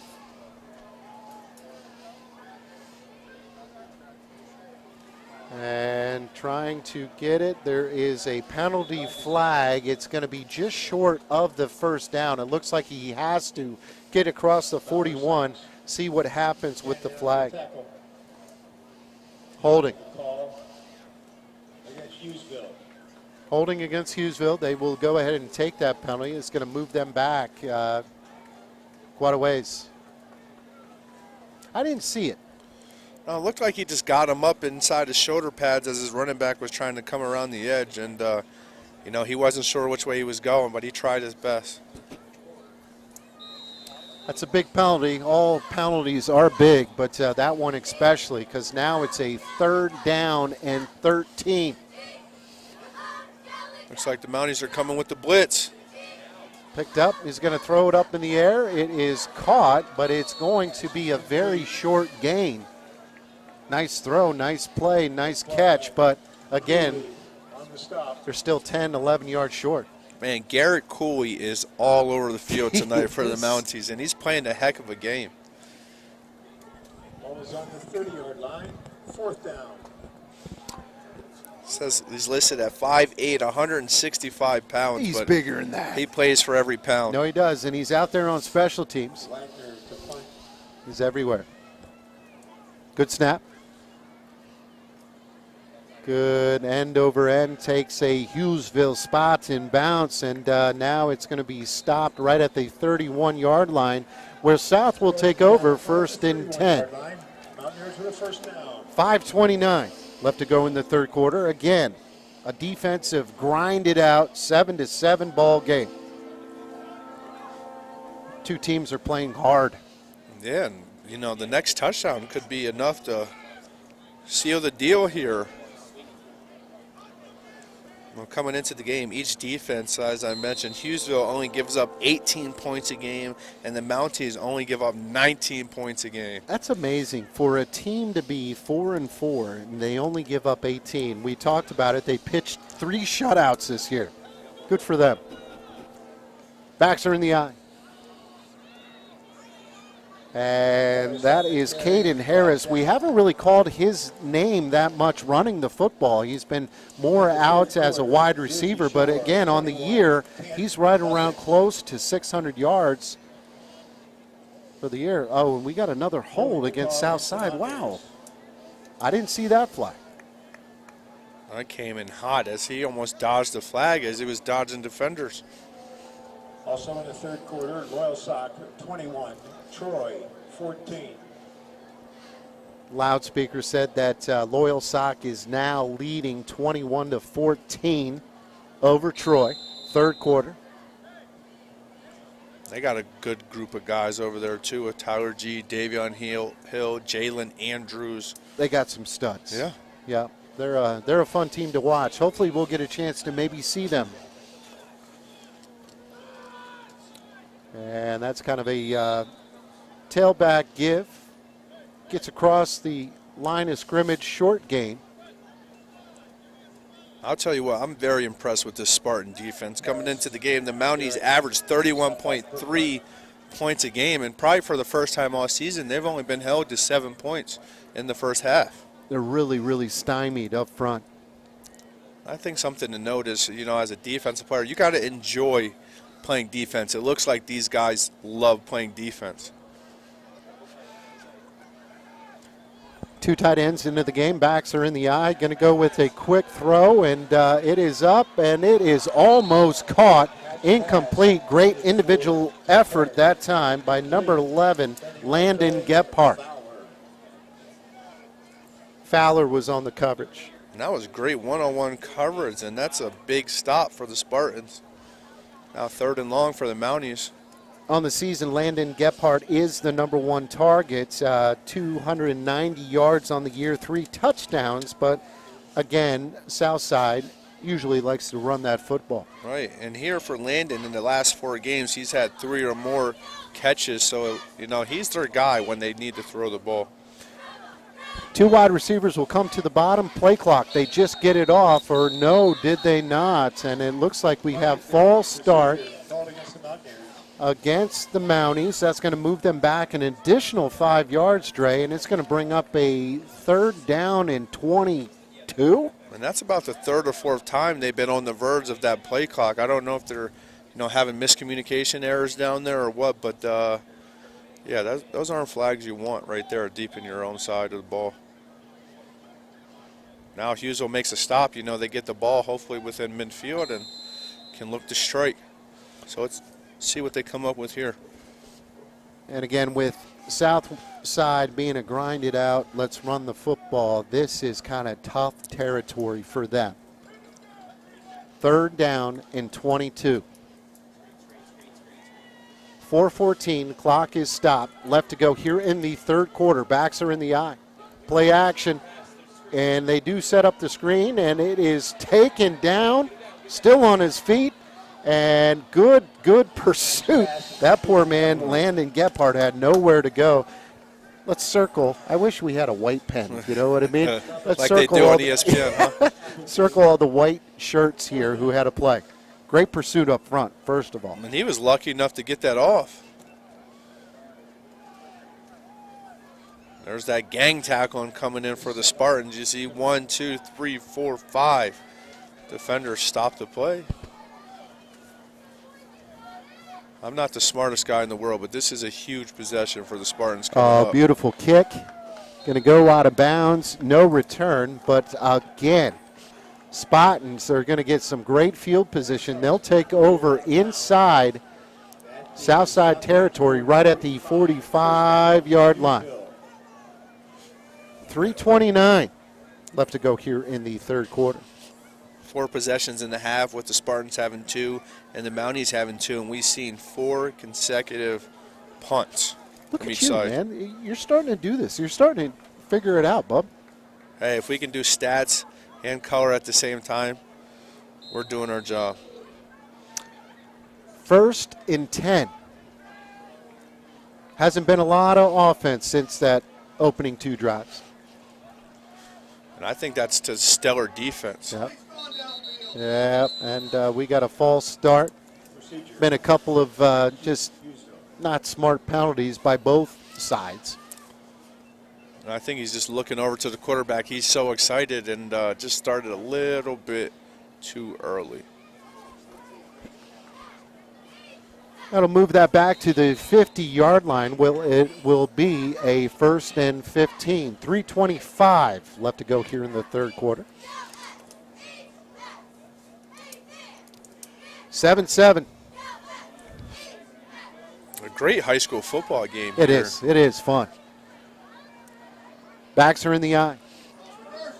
And they fake the reverse as he does have some room, and he is just out of bounds. Man, if he kept his balance, he would have been good. Nice run. Yeah, and that play they ran, not that exact play I should say, but they ran a reverse earlier in the first half. And what they did is they went back and faked the reverse, and they had a lot of guys confused. Right there. For a big gain. That was a great game. It's our boy Angelo. One of their leading rushers on the year, but again, not a whole lot of yardage. But again, they play great defense. Yes, they do. That's all you need to do. 1st and 10. Throws. Hits right in the chest. That was John Finnegan, and John Finnegan might have a bruise. Yeah, and that's tough. You get an opportunity to get the ball in open space, and it hit him right in his hands, and he had some room to go, but I think he maybe just tried to run before he caught the ball. He's talking to his buddies, and, yeah, that hurts on a cold night. I know we mentioned this before, but Luke Kaiser, he looks good as a quarterback. He really He's does. containing the offense and keeping everybody in check and making sure his guys are where they're supposed to be. I remember watching him last year, too, and he has really improved. Going to go with the toss sweep. Got a penalty flag. I don't think that guy's getting set once he comes in motion. Let's see what the white hat signals.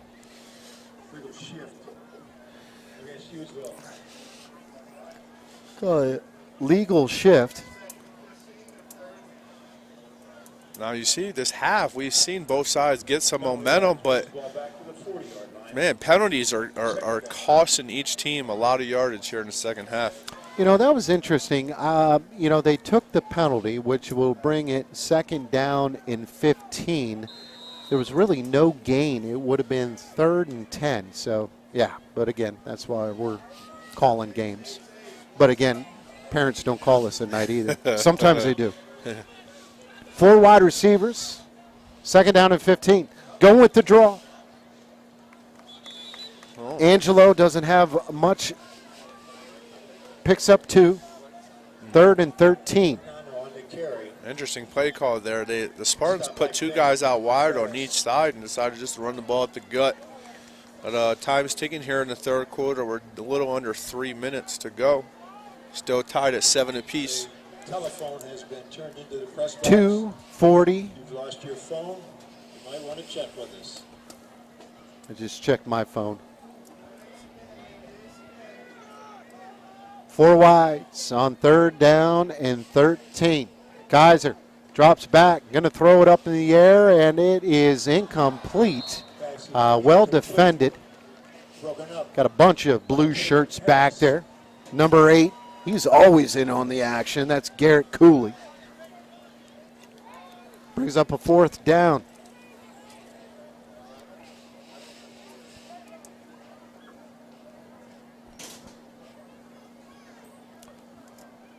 Incomplete pass stops the clock at 2:22.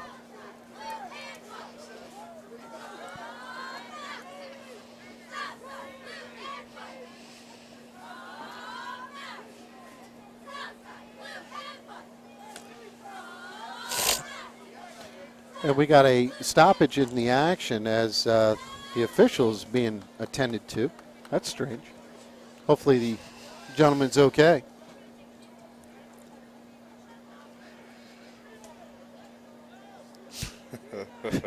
Butter is standing at his own 50-yard line. I don't know what is. Yeah. Interesting crew out here for PIAA tonight. There's another flag. Oh, and not a very good punt. Hit some guy in the head, and hopefully he's okay. Kick went out of bounds about the 25. There is another penalty flag. See what happens, but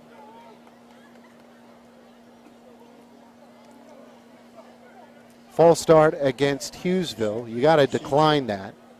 Against Hughesville. You know, so Hughesville was right around midfield, so the punt didn't hurt him as bad. It's right at the 25-yard line. Dre, tough to see. 14. Yep. Short punt. South will take over 1st and 10. Will begin at their own 25. Just got a score update.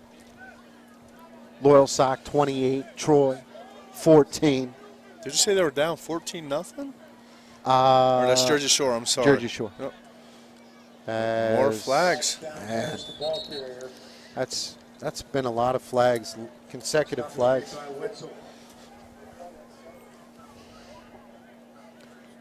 Holding against South Williamsport.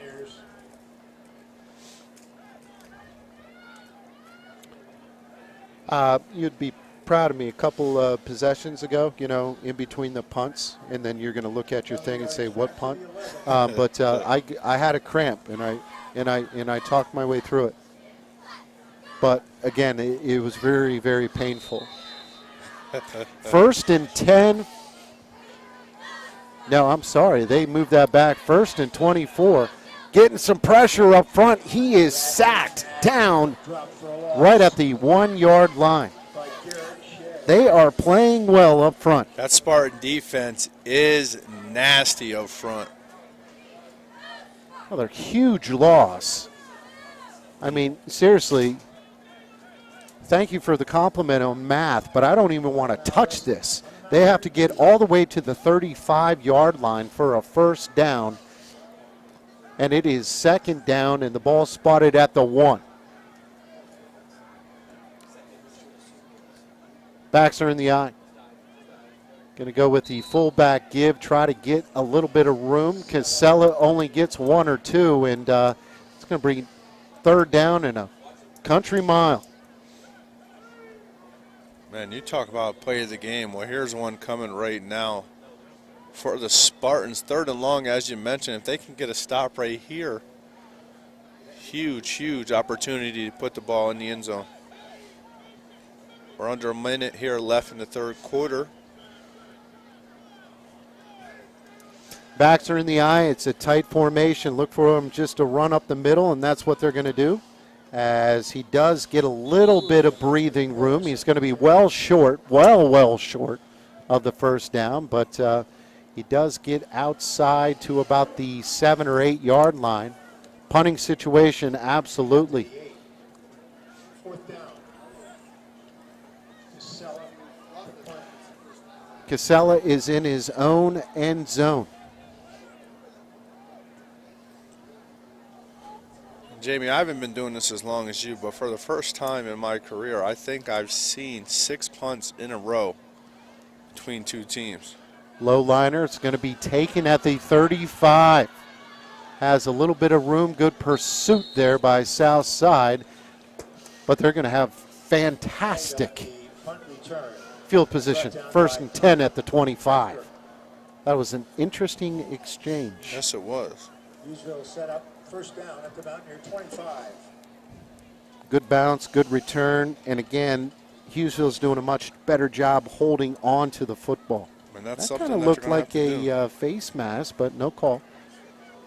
I hate to jinx myself. This might be the last play of the 3rd quarter. 3.6 seconds.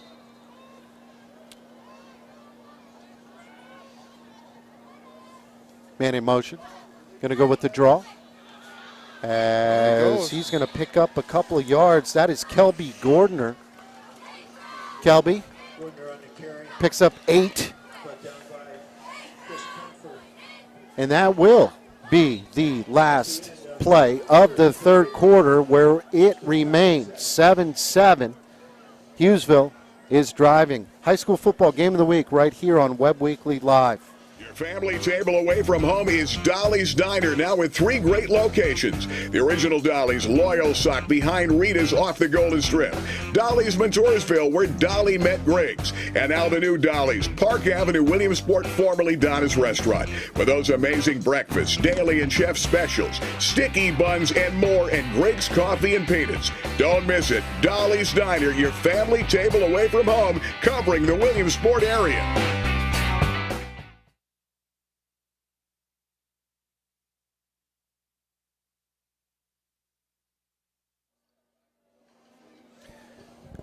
High school football game of the week, 4th quarter.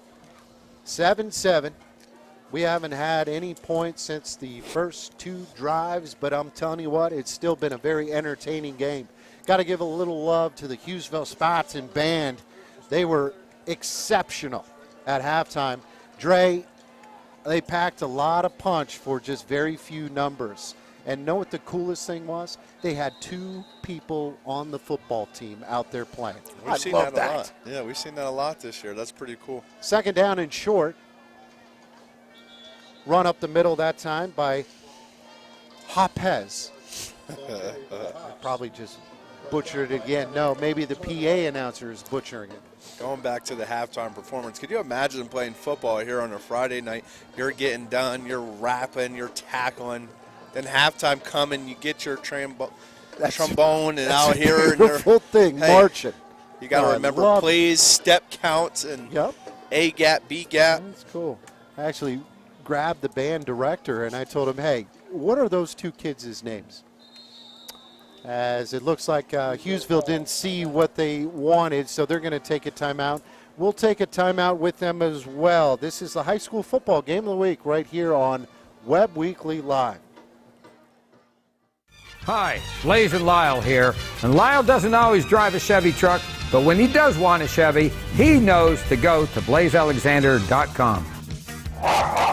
With over 20 locations across Pennsylvania and thousands of cars to choose from, blazealexander.com is your one place to shop for both sales and service. So let Lyle help you fetch your next vehicle only at blazealexander.com.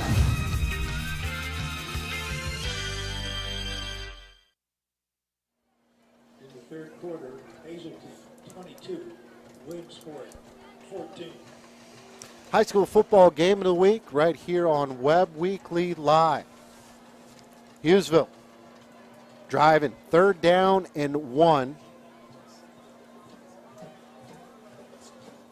As, again, they're waiting for us. But we're good. We're good, guys. Go ahead. Yep. As they signal to Jamie. Thank you. Media timeout. I feel honored. You kick a man in motion. Backs are in the eye. Going to go with a give, and that just did not look good from the start. Kind of some misdirection, as that is going to bring up a 4th down. Good pursuit up the middle. Number 15, Acker. Just a little strange they put that guy in motion. They've been having a lot of problems with him. Well, starting a little bit too early, and then he hikes the ball. And he was right in the way.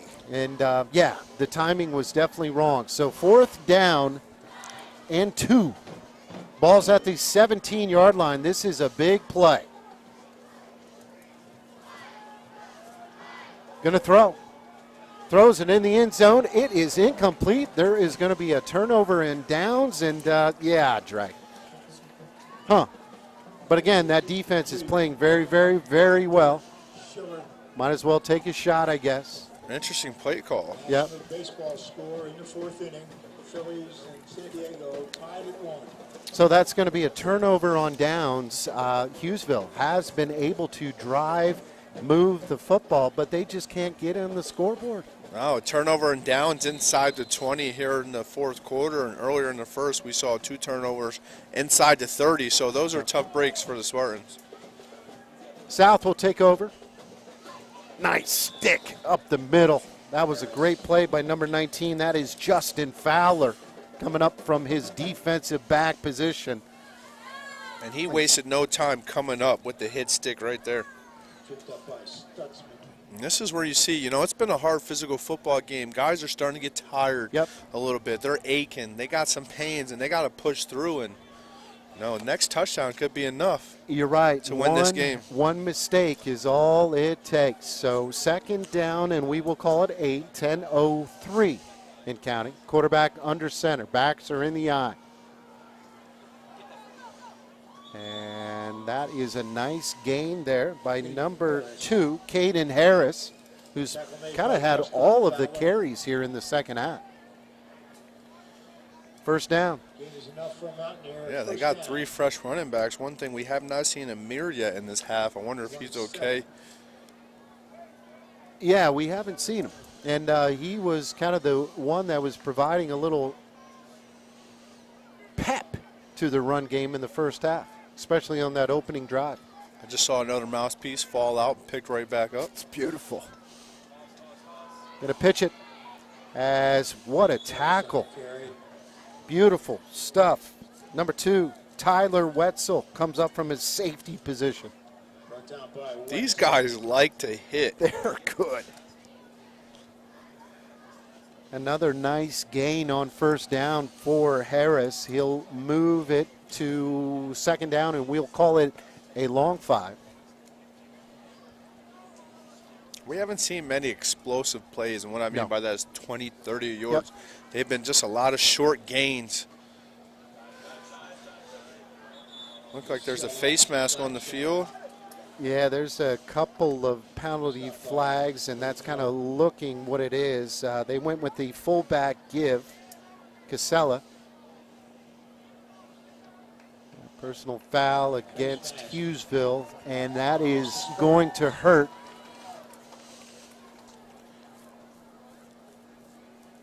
Penalty yardage will give the Mountaineers a first down. This guy's getting a workout tonight. 15-yard penalty and an automatic first down. And that ball is getting closer and closer to midfield. 1st and 10, as he said, Drake. I love my man Confer. You know, he hasn't been in the game a lot, but I'll tell you, every play call, he is there. Hey, Coach, don't forget about me. And the Spartan defense has played well all game. They Here's have. a time where they're going to have to step up right here. And picks up 3, maybe 4. A late flag here on the Spartans, number 54. After the play was whistled, a little frustration, I guess you could say. Yes, and again, getting really, really chippy, and unfortunately, you got to keep your cool, Dre. That's another big penalty. So you got 30 yards within 2 plays, and Mountie offense didn't even have to gain any yards. No, They're and just you're right. awarded. They were just like 3-yard gains up the middle, but tack on that extra 30, and next thing you know, you're at the 35-yard line, 1st and 10. Backs are in the eye. Gonna toss, sweep, great defense. Oh! And there's a fumble on the play as it is taken by number 2, Tyler Wetzel, who is in the right place at the right time. Wow. And there is the Spartan defense, Jamie, that causes turnovers. That may be their 26th turnover to lead the area. And what bigger time than it could happen right now with a strip. from number 5, Angelo, and it's like the ball just fell into his teammate's hand. Huge. Man, I'll tell you what, there's it's a game of runs. It's 7-7. This is such an exciting game, Trey. Backs are in the eye. And, man, we got another false start. Hey, Coach, I would just stop putting that kid in motion. That's about the 3rd time this game already, maybe 4th, where that receiver coming in motion is just starting a little bit too early. He's coming in hot. It's been a very physical game. You start to see a lot of these players chirping back and forth. They might have to control themselves just a little bit, because one big play, or one big penalty could be turning for the teams. First down and 15. The ball is now at the 44-yard line, closest to us. Quarterback is in the gun. Good snap. Throw it. And it is incomplete. Good coverage that time by South Williamsport. Bauer Sox. And also number 88, Dylan Scheller. Scheller's got good size, and he's just a sophomore. We got some big kids out here, man.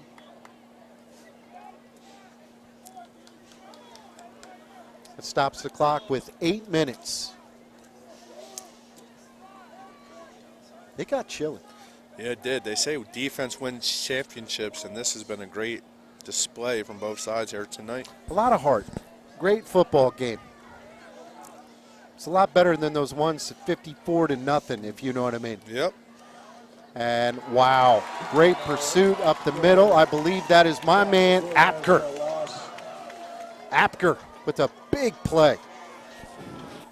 It's got him listed at 6'4", 240 pounds. I know both of his parents very well, and I cannot believe he is a senior.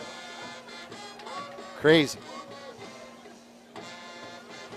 Oh, huge play here for the Mounties and the Spartans on the other side. So on the turnover, now Hughesville is facing a 3rd down and 19. Pressure up the middle. Going to throw it, and it is intercepted. Casella will take it inside the 30-yard line, and he will be knocked down at the 26.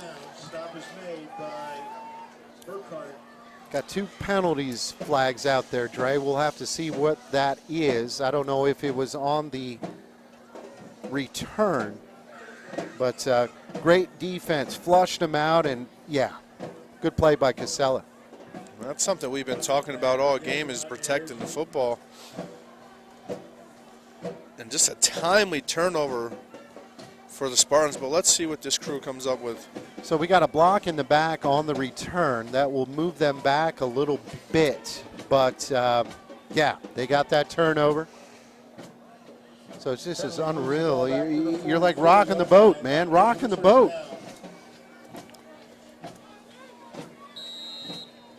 The game started. South Williamsport took it all the way down.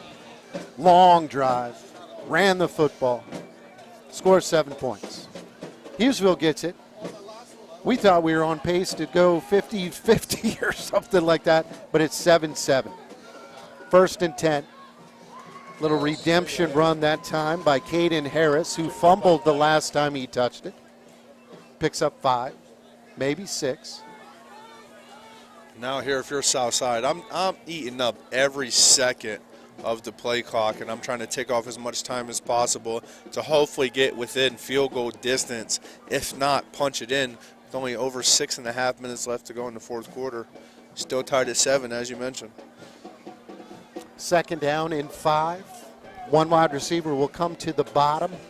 Double tight end set. Backs are in the eye. And a 1st down pickup that time by Caden Harris. And I'm sure the coaching staff told him, hey, would you hold on to that football? And he's doing a much better job with that. 2 hands on the ball going through traffic. Ball to 31. And as Chris Berman would say, tick, tick, tick, tick, tick. Clock is moving. And it's amazing. Southside, actually, they're doing a much better job here in the second half. But how many times have they been rushing to that line? Casella, fullback give. Gets knocked back, but his forward momentum will get him a 4-yard gain. And if I'm South, I'm already telling these guys, this is 4-down territory.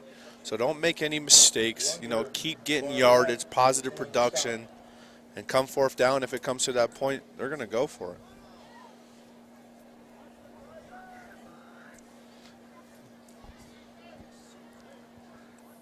Both coaches, old school approach, taking their time, huddle.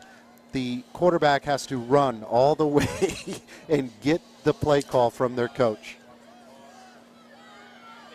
Play action. Quarterback's going to keep it, and he does not have any real estate. Good job. They were not fooled. Number 5, Angelo, on the play. We have not called his name much on the offensive end, but he has been playing very well as a defensive guy. Absolutely. Staying home and filling his gap, and with a bootleg, there wasn't much room to work with there. The clock's still ticking. 4:50 left to go here in the fourth quarter, tied 7-7. Big third down here. Third down, and we will call it 7, Drake. Backs are in the eye. Go a hard run up the middle. Good hard running by Caden Harris. As they got an injured Hughesville Spartan. That is number 5, Angelo. I hope he's okay, and it looks like he's going to get up and shake it off.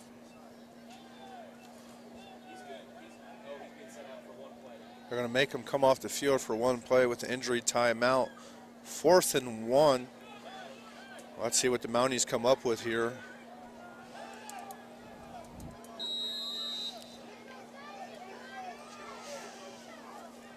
So they're going to take their time, and this is a big play, as you know. 4th down and 1, Dre, 4:09 and counting. 2 wide receivers will go to the top. Backs are in the eye. You go with the sweep, and he did not get it. I don't think he got it. He did not get it. Didn't get it. Southside's looking for kind of like a penalty of some sort, but they decided to go the old sweep, and great defense, big time hit that time by Tyler Wetzel.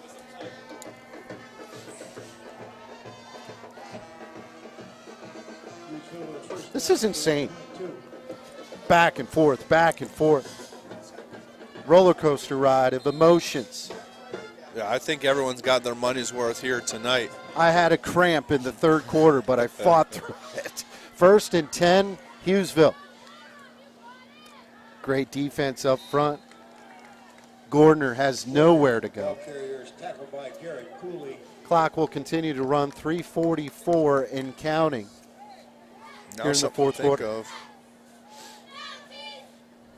You know, if the Mounties get a stop, they'll have a couple minutes left. But if I'm the Spartans, I'm in no rush here. As I said, old school, runs all the way across the field to get the play from his coach and has to run back to the huddle. Play clock is at 10. If I'm the Mounties and get a stop, I call a timeout right here. Play action. Throws it. Incomplete. Had a man open. That was Aiden Barlett, but also well covered. You know what's better than using a timeout? An incomplete pass. For Southside, yes. Yeah. Yep. Interesting play call there for the Spartans. Now they're forced. I'd assume to throw the ball here again. If South gets a stop, I'm 1,000% calling timeout. They look to get the ball back with a little under 3 minutes, so 3rd and 10 for the Spartans. This is a huge play call right here. And that's the thing. Hughesville has 2 timeouts. South Williamsport has 3 timeouts, according to the scoreboard. Heck, even an incomplete pass will serve as a timeout for Southside. And they look to go to the screen. Caught. Well defended. Complete, knocked down. Let's see if they call a timeout. I'm Great not sure play by Casella. why they're waiting. Clock continues to run at 2:50. I don't understand this, Jamie. And I would say Hughesville's in no hurry either. They are going to take their jolly time, then probably I would take it all the way down to 0 and just call call that timeout. But, you know, here's 30 seconds that just went off the clock for the Mounties as they're getting ready to get the ball back. Good snap. Interesting decision Good right there. punt. It's in the air, a fair catch right at the 40-yard line, and that will stop the clock with 2:20 left to go here in the fourth quarter. At the 40-yard line. That was a good punt. Yes, it was.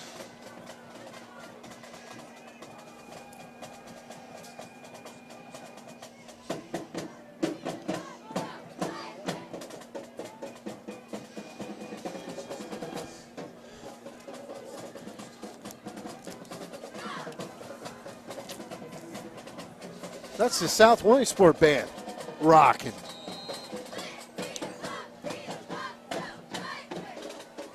Two-minute offense here. I think they're going to run it. Backs are in the eye. They're going to go with the up man, and man, he is right there. Poor Caden Harris had nowhere to go. 35, Garrett Scherer on the play. There's a lot of guys in on that tackle.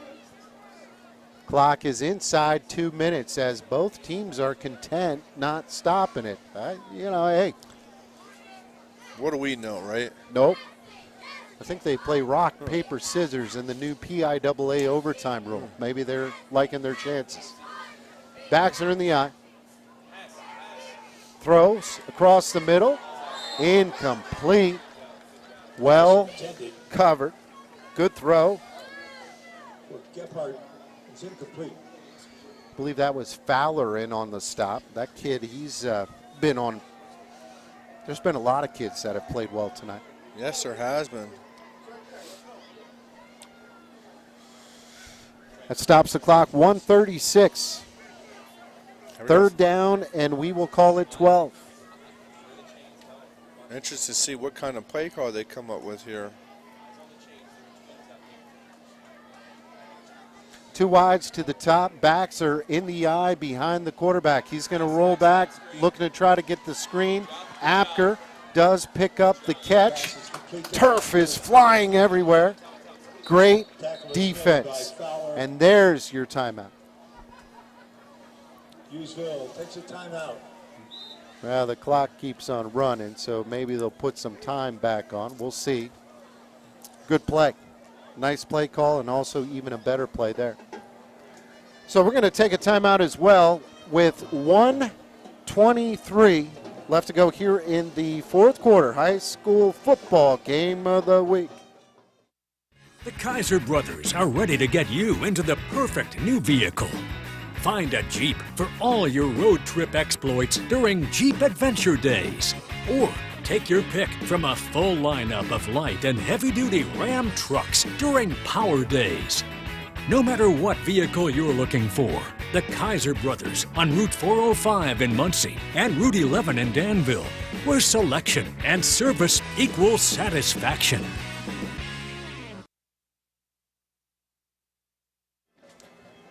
High school football game of the week. Jamie Spencer along with Dre Lewis. I don't like that shot clock, play clock. You never know how much time's left. No. Are we on the air? We are on the air. I don't care. I just said it. And then we got this guy waiting. He wants us to put 1:25 on the clock.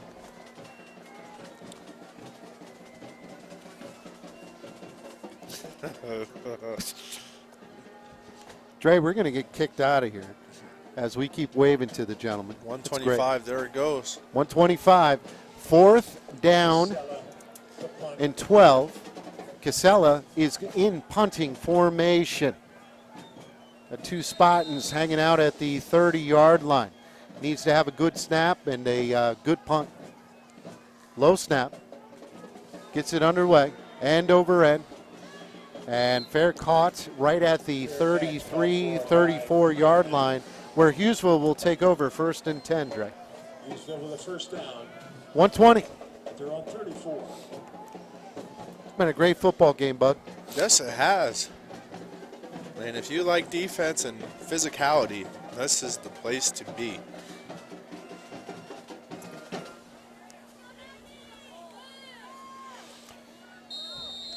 I'm still looking at the turf from that last play. It's unreal.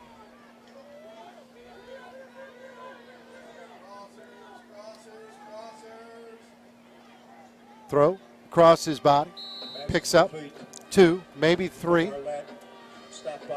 Barlett knocked down by Casella, who's been everywhere. And that is 104 and counting now, 2nd down and 7. As Hughesville's really, not in panic mode at all. They don't have much time to work with here. Yep, I get it. So, again, they're taking their time getting to the line of scrimmage. 4 wides, tight formation. Quarterback going to drop back, throws. It is incomplete. No, they are saying it is intercepted. Wow. Casella, another interception. Just said on the last play that the kid's everywhere. Oh, I don't know, but hey, no instant replay. 1st and 10 for Southside with 38.1 seconds left to go. What an in the fourth interesting quarter. Second half it's Dude, been. It's been nuts. It's been nuts. It's been nuts ever since the start of the game. I'm glad you're keeping track on your legal pad.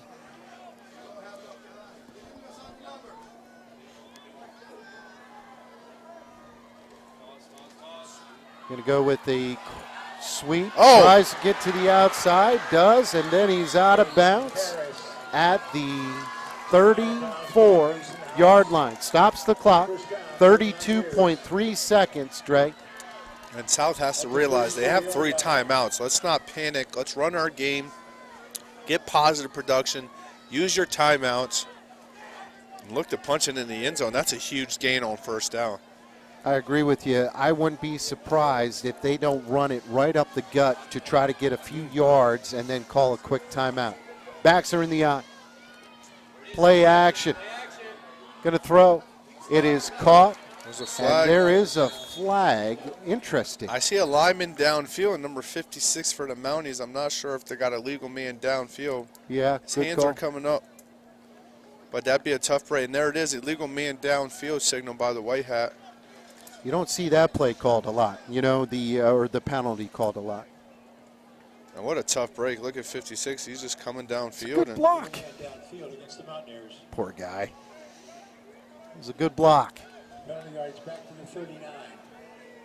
26.4 seconds. They're going to list it as 1st and 15. Now, again, the downs and all of that doesn't really matter. And the clock is running. Not sure why they're not calling timeout. Interesting decision making here tonight. Yep. So that's a timeout. 14.1 seconds left to go here in, I would say, regulation 4th quarter. This is the high school football game of the week. We'll be right back.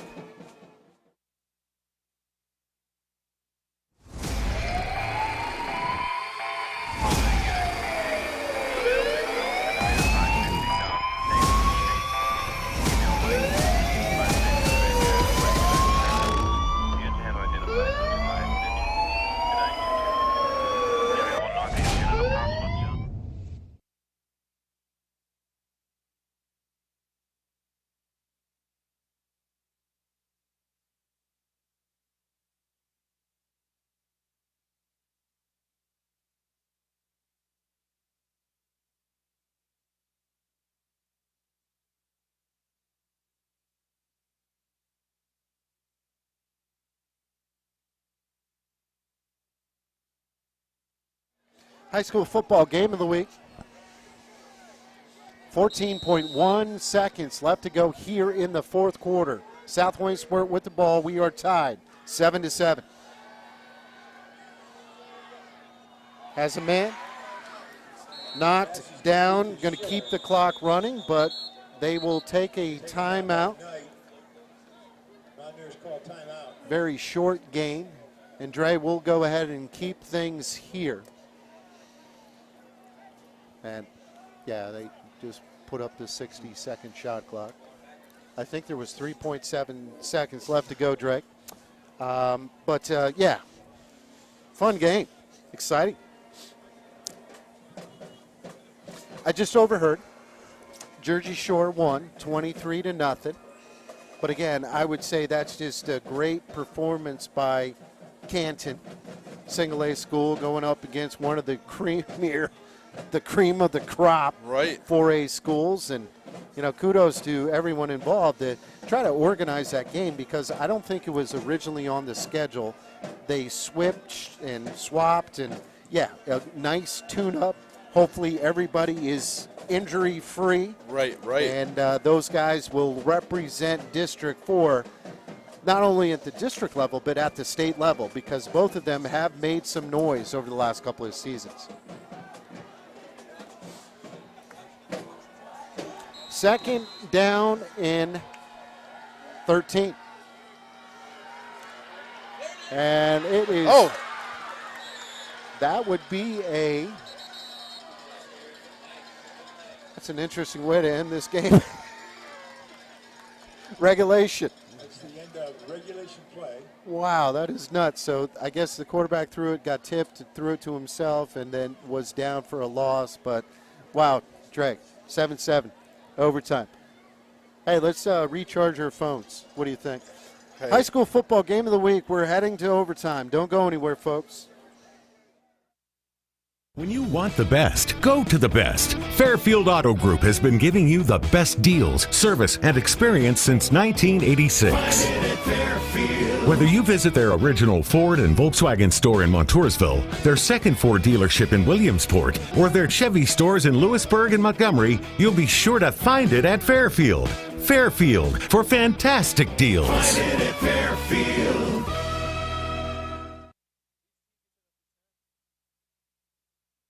Family table away from home is Dolly's Diner, now with 3 great locations. The original Dolly's, Loyalsock, behind Rita's off the Golden Strip.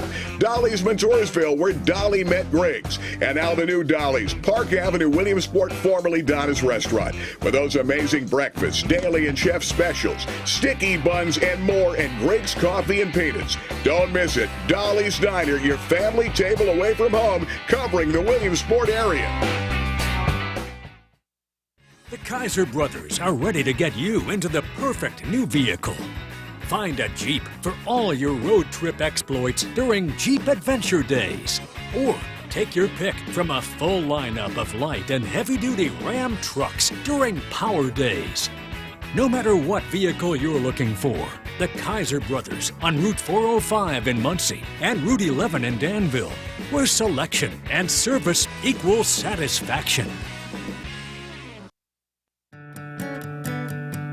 Hi, I'm Rennie Rodarmel.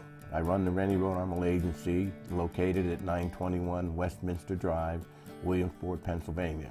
I think my passion is meeting with the customers one-on-one, reviewing all their needs, and doing the best job we can to make sure they have the best available coverage at the best price. This agency stands out above a lot of them as far as customer service. Our philosophy is not to tell a customer what they need to do. We need to know what they want us to do for them and take care of them. In 36 years, I've won just about every award they have. I think the award I'm most proud of is being inducted into the All-State Financial Hall of Fame. It was one of my goals from day one, so looking 20 years out and being able to get there was fantastic. Change of any kind has a little anxiety with them. If you have any questions, concerns, anything happens, come to us right away. We're here to answer all your questions and make sure you understand what is going on and what happened.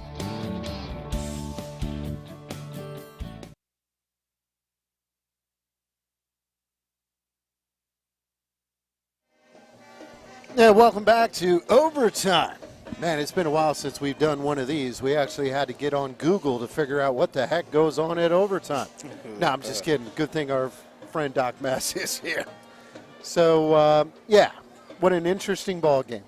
It's tied 7-7. We head to overtime, but for those of you just joining us, it was incredible just because Southside took the opening drive, like 90 yards, kicked it in for a touchdown. Hughesville came back and did the same thing on their first possession. And then ever since then, it's just been kind of, not saying it's been a train wreck, but punt, turnover, punt. That's all we've seen since those two opening possessions, Dre. Yeah, and just shout out to the defenses. They've been working hard. Both teams, yes. We don't see that very often in a high school football game where there's only been 14 points scored combined in regulation. And, man, these guys are working hard. They're physical up front. We've seen a bunch of playmakers on both sides of the ball. As guys are catching passes, blocking passes. They're hustling. They're working hard. And so it'll be interesting to see. If I understand correctly from what we've been told, each team will receive the ball from the 10-yard line. Yep. And then you get a set of downs, and you just kind of go from there. But entertaining night. I wouldn't be surprised if we saw the way this game's been going, 3-4 different overtimes. So let's see who comes up with a stop or, creates a turnover, of which, will be very costly. Couple turnovers, down the stretch there, especially in the third quarter, fourth quarter, kind of going back and forth. But, again, very, very entertaining football game, and it's been a pleasure to broadcast. And, unfortunately, you do need to find a winner and a loser. But kudos to both teams because they definitely brought it, and they brought it hard.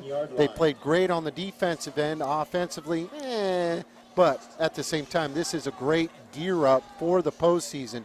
Both teams got a little positive. They got some momentum heading into the postseason. Both of these teams are going to be pretty tough.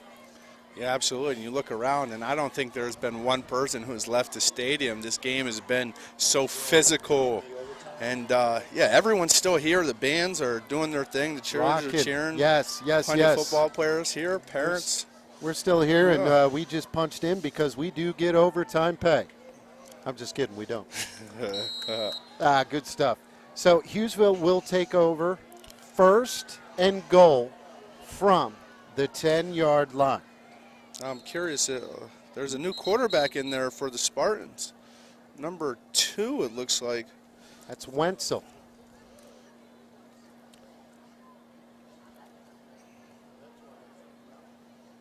And it looks like the chin strap was out, so they are making one of their studs come out of the game.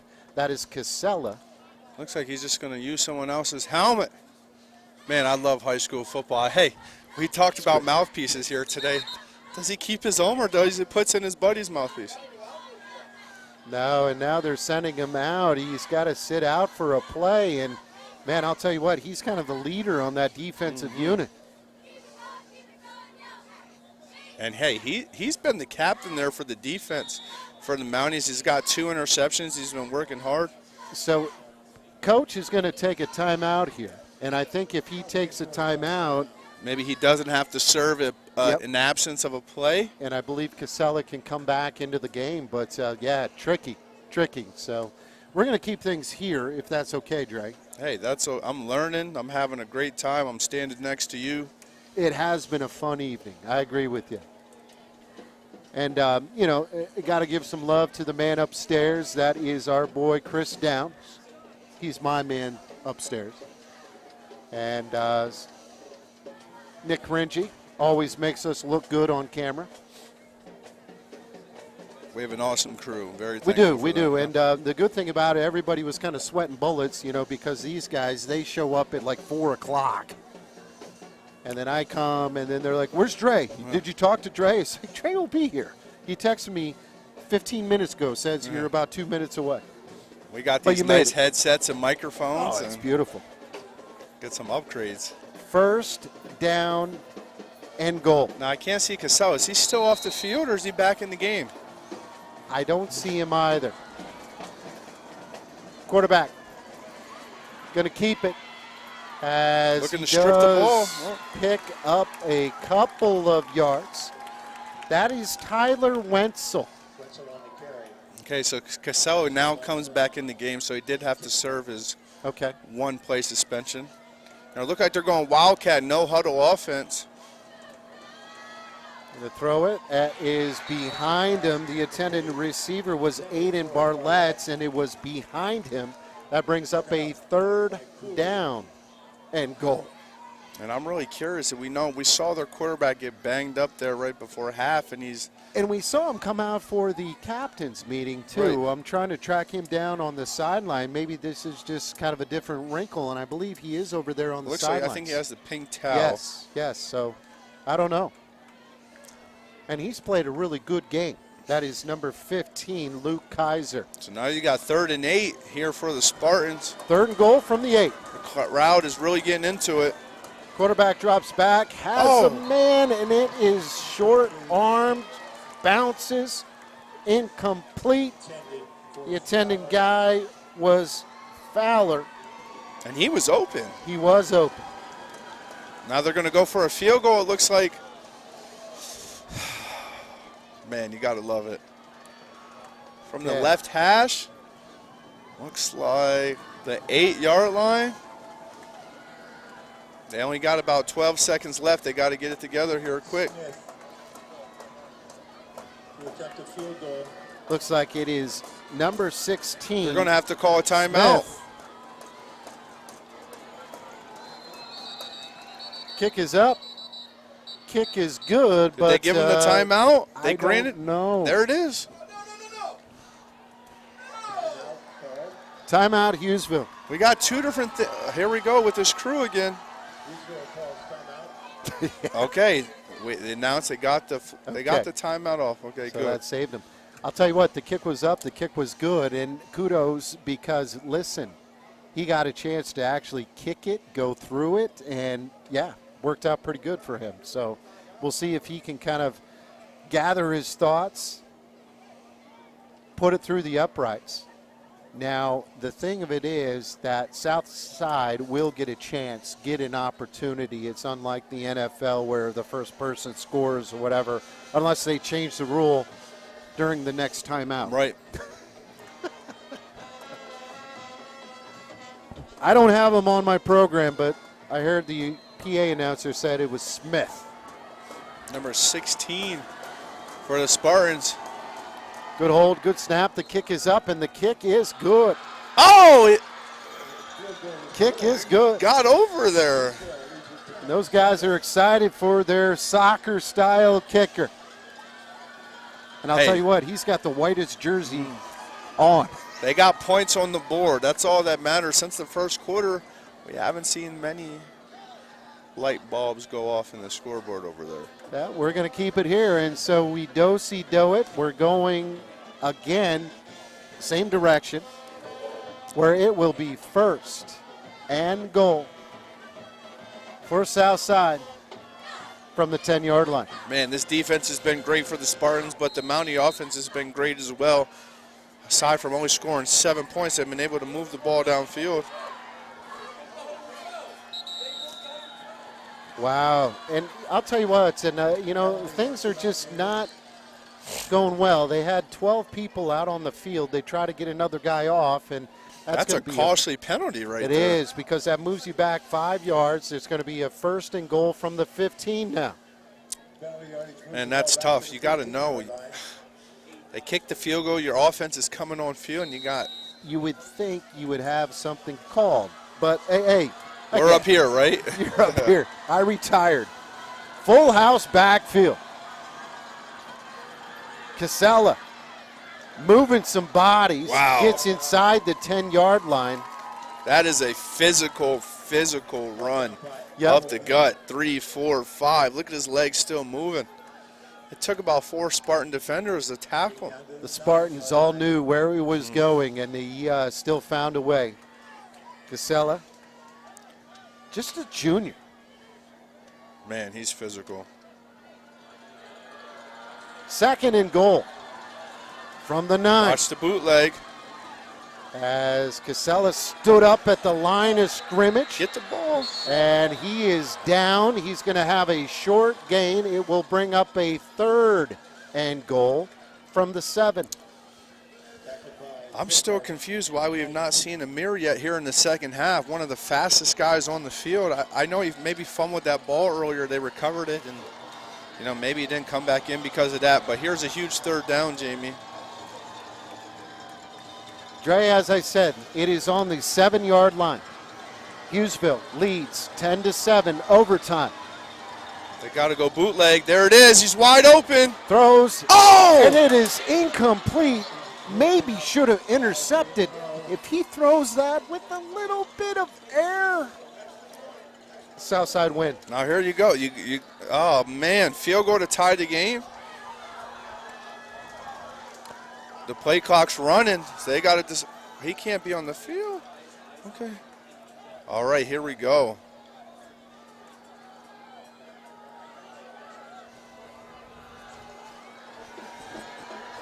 Ripple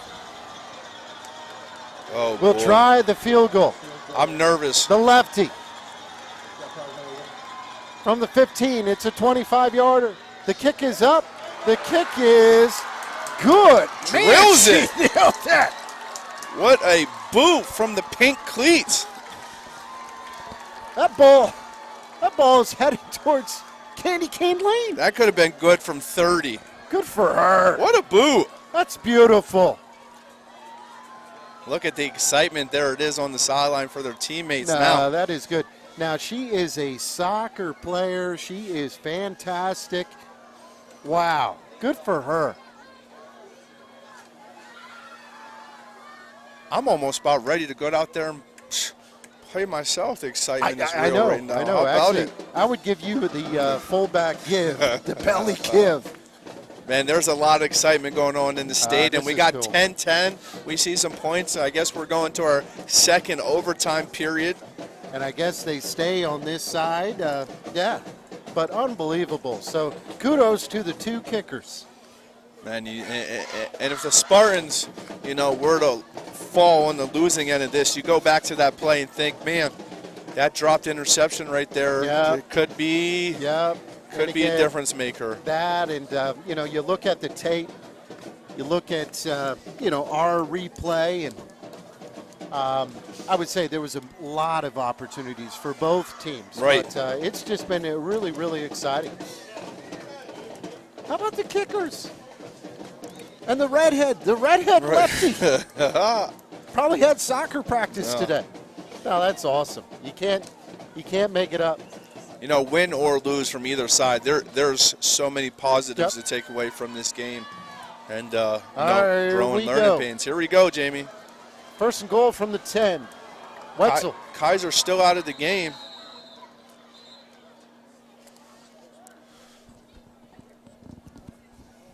Yeah, this crew, yeah.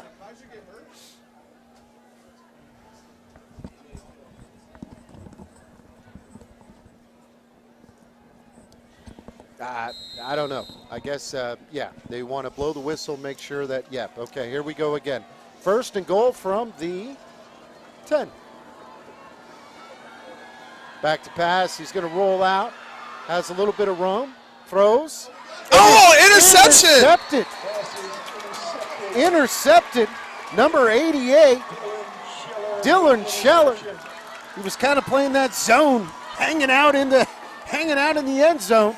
And watch him just come across and you, me, my ball. Boom. Wow, what a great play. Great play. Turnover. Man, if the Mounties score right here, I might have to go ahead and say that's the play of the game. Oh, yes. Interesting note, though, their starting quarterback for the Spartans has been off the field in overtime. Yeah, it's too bad, too, because, again, Luke Kaiser really played well. First and goal for the Southside Mounties here on senior night. Backs are in the eye. Casella wrapped up, hit hard, maybe gains an inch. Right. And if I'm the head coach, I'm saying, hey, don't try to do too much right here. Just get a couple yards. Yep. We got a good leg behind us, as we just saw. So, positive production. Hold on to the football. And here we see Amir finally coming back into the game in the second half. And if I'm them, I'm getting him the ball out in space. It looks like they're going to set up a toss. They got away with a false start. Nope, there it comes. Did. Yep, that's a 5-yard penalty. Costly because they did lose a yard. So that's going to bring up a 2nd down and goal from the 16-yard line. So Amir Kemmerer checks into the game. Haven't seen him much at all, especially in the second half. Three-headed monster, as we talked about. They got 3 guys that have rushed over 500 yards, and he's a guy you get all in space, getting some love. Yep. All right, here we go, Jamie. Kemmerer is the tailback. There it is. Pitch it to him. And there's he gets another into flag. The secondary, and there's going to be a holding. A late flag.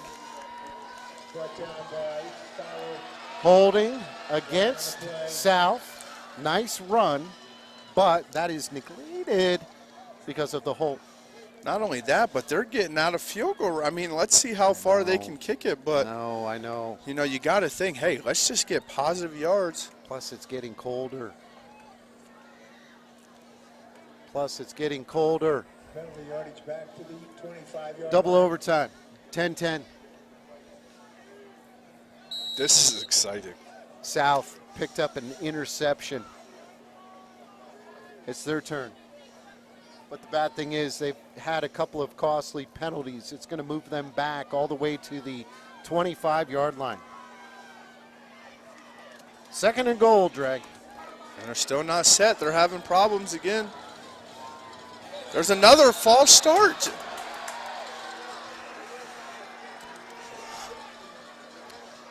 Drags you down. Moves them back 5.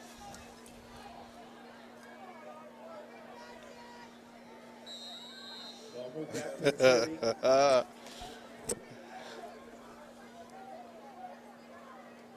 30. 30-yard line. Math. It's been tricky. 2 wide receivers will go to the top. Quarterback, Knapp, is under center. Backs are in the eye. Oh, what a move! Oh, there he goes! Touchdown! Southside wins. Touchdown! Caden Harris. Caden Harris. 3-headed monster. Caden Harris with the touchdown. 30-yard touchdown, Drake. And look at how cool this is.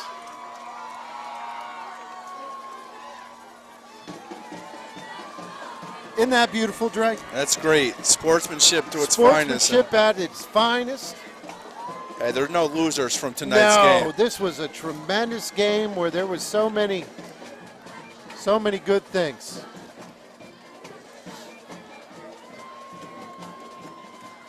That was exciting.